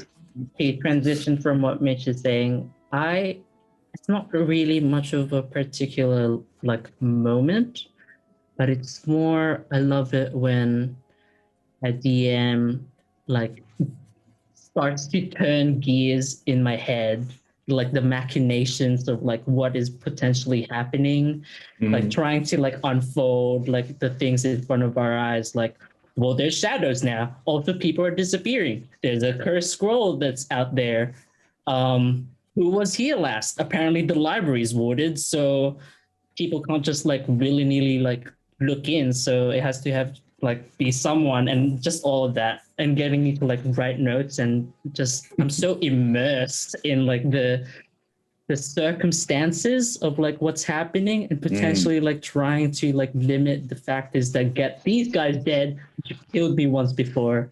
I'll never again. Not in my watch, Josh. Not in my watch. Thanks, man. Being a DM in person, just around a table, is so different from DMing on Twitch when you've got an audience of people that are kind of providing input as well. And you do an amazing job of just kind of cutting through all of that and doing what you want to do. And I think kudos to you for that, because there is a lot of, stuff gets said or whatever, and it's just, you just do exactly what you're doing because this is your story and this is our story. So I appreciate that about you for sure. Thank you. Yeah. Very kind of you. It's not a favorite DM moment, but more a favorite chat moment. Sure. I just would like to point out that I really love the journey that we seem to all just get when we have to roll the dice in chat, and it being like, oh no, that's a big number. Wait a second. I think that's my favorite thing about Twitch. I really love being able to involve the chat. It's something I've toyed with for live D&D in person, like on stage. I can't really think of a way to make it work in that. Massive plastic dice, bro. Yeah, but then they have to look, and they have to like, oh, what does that say? And then they have to figure out what, like, I rolled on this, and like, just like, which dice? Yeah. I have tried it. I've tried it with an audience of 10, and it took forever. It killed the pace. Whereas with Twitch, I can look and say, hey, can you roll me that? And then go back to it. And then when it happens, we can do it. And it doesn't slay the pacing at all. Yeah. Chat was on fire today as well. Like super supportive, super involved in the characters' storylines, just being incredibly loving and kind, which has been so nice today. With all the emotions that we were going through. Helvig spikes in the bone pile was earth-shatteringly uncomfortable and saddening. Thank you, Serum. I'm proud of that. Yes, Josh rocked out today. That's very kind. Thank you. Did he say they cured rabies? The Mirror Grant? I'm not sure what that is. I haven't heard of the Mirror Grant. They offered to and gave me the choice, needed them. Oh, that's nice. Okay. Your on-the-fly stuff, although structured, is amazing, Josh the Pirate. Thank you, Spina. Yeah, we love you, Jude. Stop it. Yeah. Everybody's great and everybody's lovely. Giant bean lady, giant bean. Yeah, thank you so much for coming and hanging out with us. We'll bugger off now because we've been going for ages. Thank you so much, ladies and gentlemen, for coming and hanging out with us. We'll go backwards. AJ, tell us who you are and where we can find you. Hi, I'm AJ Winters. I am a creative person from Perth, Western Australia. You can find me on Instagram or on Twitter, AJ Winters VO, where I keep you up to date with the creative things that I'm doing, including voice acting, script writing, producing, all sorts of things, and being part of this channel right here and DMing the Academy of Xandar on Thursday nights. So you can join us on Thursday for the next chapter in that chaotic tale. Oh, where are they going this time? Where are they going this week? I believe we are about to go and approach Ty's talk to Ty's mum. That's going to be fun. Spicy. Cool. That sounds, spicy. All right, Dan, tell us about yourself, you meat space boy. Yeah, hi, I'm Dan Suelto, also known, that's my meat space person. Most of what I do is a meat space everywhere. Maybe that's why Benneck eats dead people, because it's very like meat orientated. Anyway, you can't really find me anywhere except on here, on Twitch chat. I always watch, even though I tend to lurk as D-Rep, and also on Roll for Damage's Discord. Come hang out. And if you've missed today, don't worry, there's VODs that like all the posse of Roll for Damage do. So yeah, go check it out. You can also find me, aside from next week, here, playing as Yeehaw Wizard Man. There's a reprise of Helvig on Wednesday nights, Australian Western Standard Time. So Yes, there come is. chill. Yeah. Yes, there is. Mitch, tell us about yourself, my friend. Hey, going everybody. I am Mitch Earnshaw. You will find me on Twitter at Mitch_Earnshaw. And no longer stream, but I am here on Roll for Damage in this campaign. And I love it every single time. And I'm happy to have all the audience here with us, just being so damn positive. I'm looking forward to seeing you all again next week. Thanks, Mitch. Rach. Hello, my name is Rachel Foucar. I'm a writer, actor, and creative trash at large. You can find me on Twitter and Instagram at Rachel Foucar. And I also wrote a book. It's called The Rings of Mars, and you can get it on the internet right now, and it'd be cool if you did. I finished it this afternoon. It's very good. You should read it. Ooh. I endorse. Strong endorsement from Josh the Pirate. Madame and Monsieur, Dame under Herren and beings of indeterminate gender and persuasion, I am Josh the Pirate. I have been your humble DM and storyteller this evening. If you have enjoyed my face and voice tonight, you can find me in Paparotica at Fringe World and generally infesting the art scene in Perth. You can also find me here on Roll for Damage on Monday nights. Same bad time, same bad channel. For the Humblewood, and then on Wednesday nights you can come along for the next couple of weeks because I'm going to be DMing.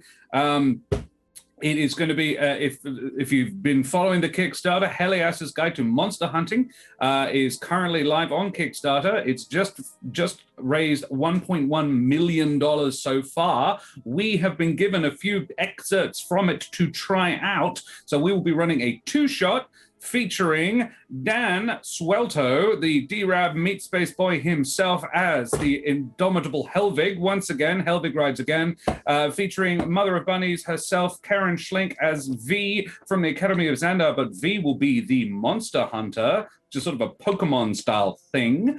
Then we will be having, hopefully we're having Sean from Paradise RPG as Auric, Mr. Paradise himself. Then we shall have Mike from Wonders and Blunders. He's going to be reprising his role of Sloop from the Ruffians.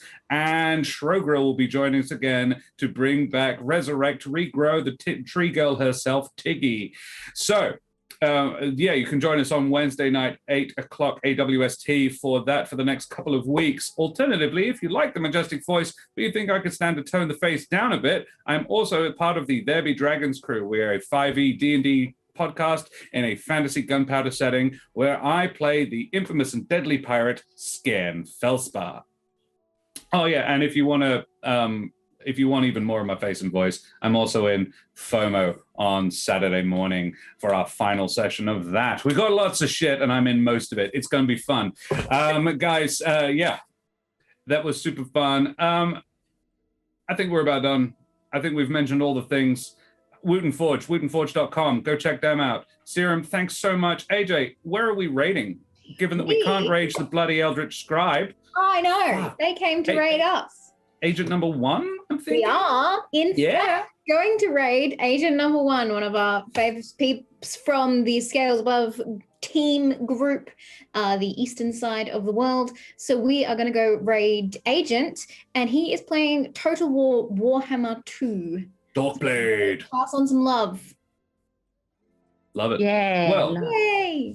well, let's throw up those raid emotes in chat and tell Agent where you were. See you guys next week.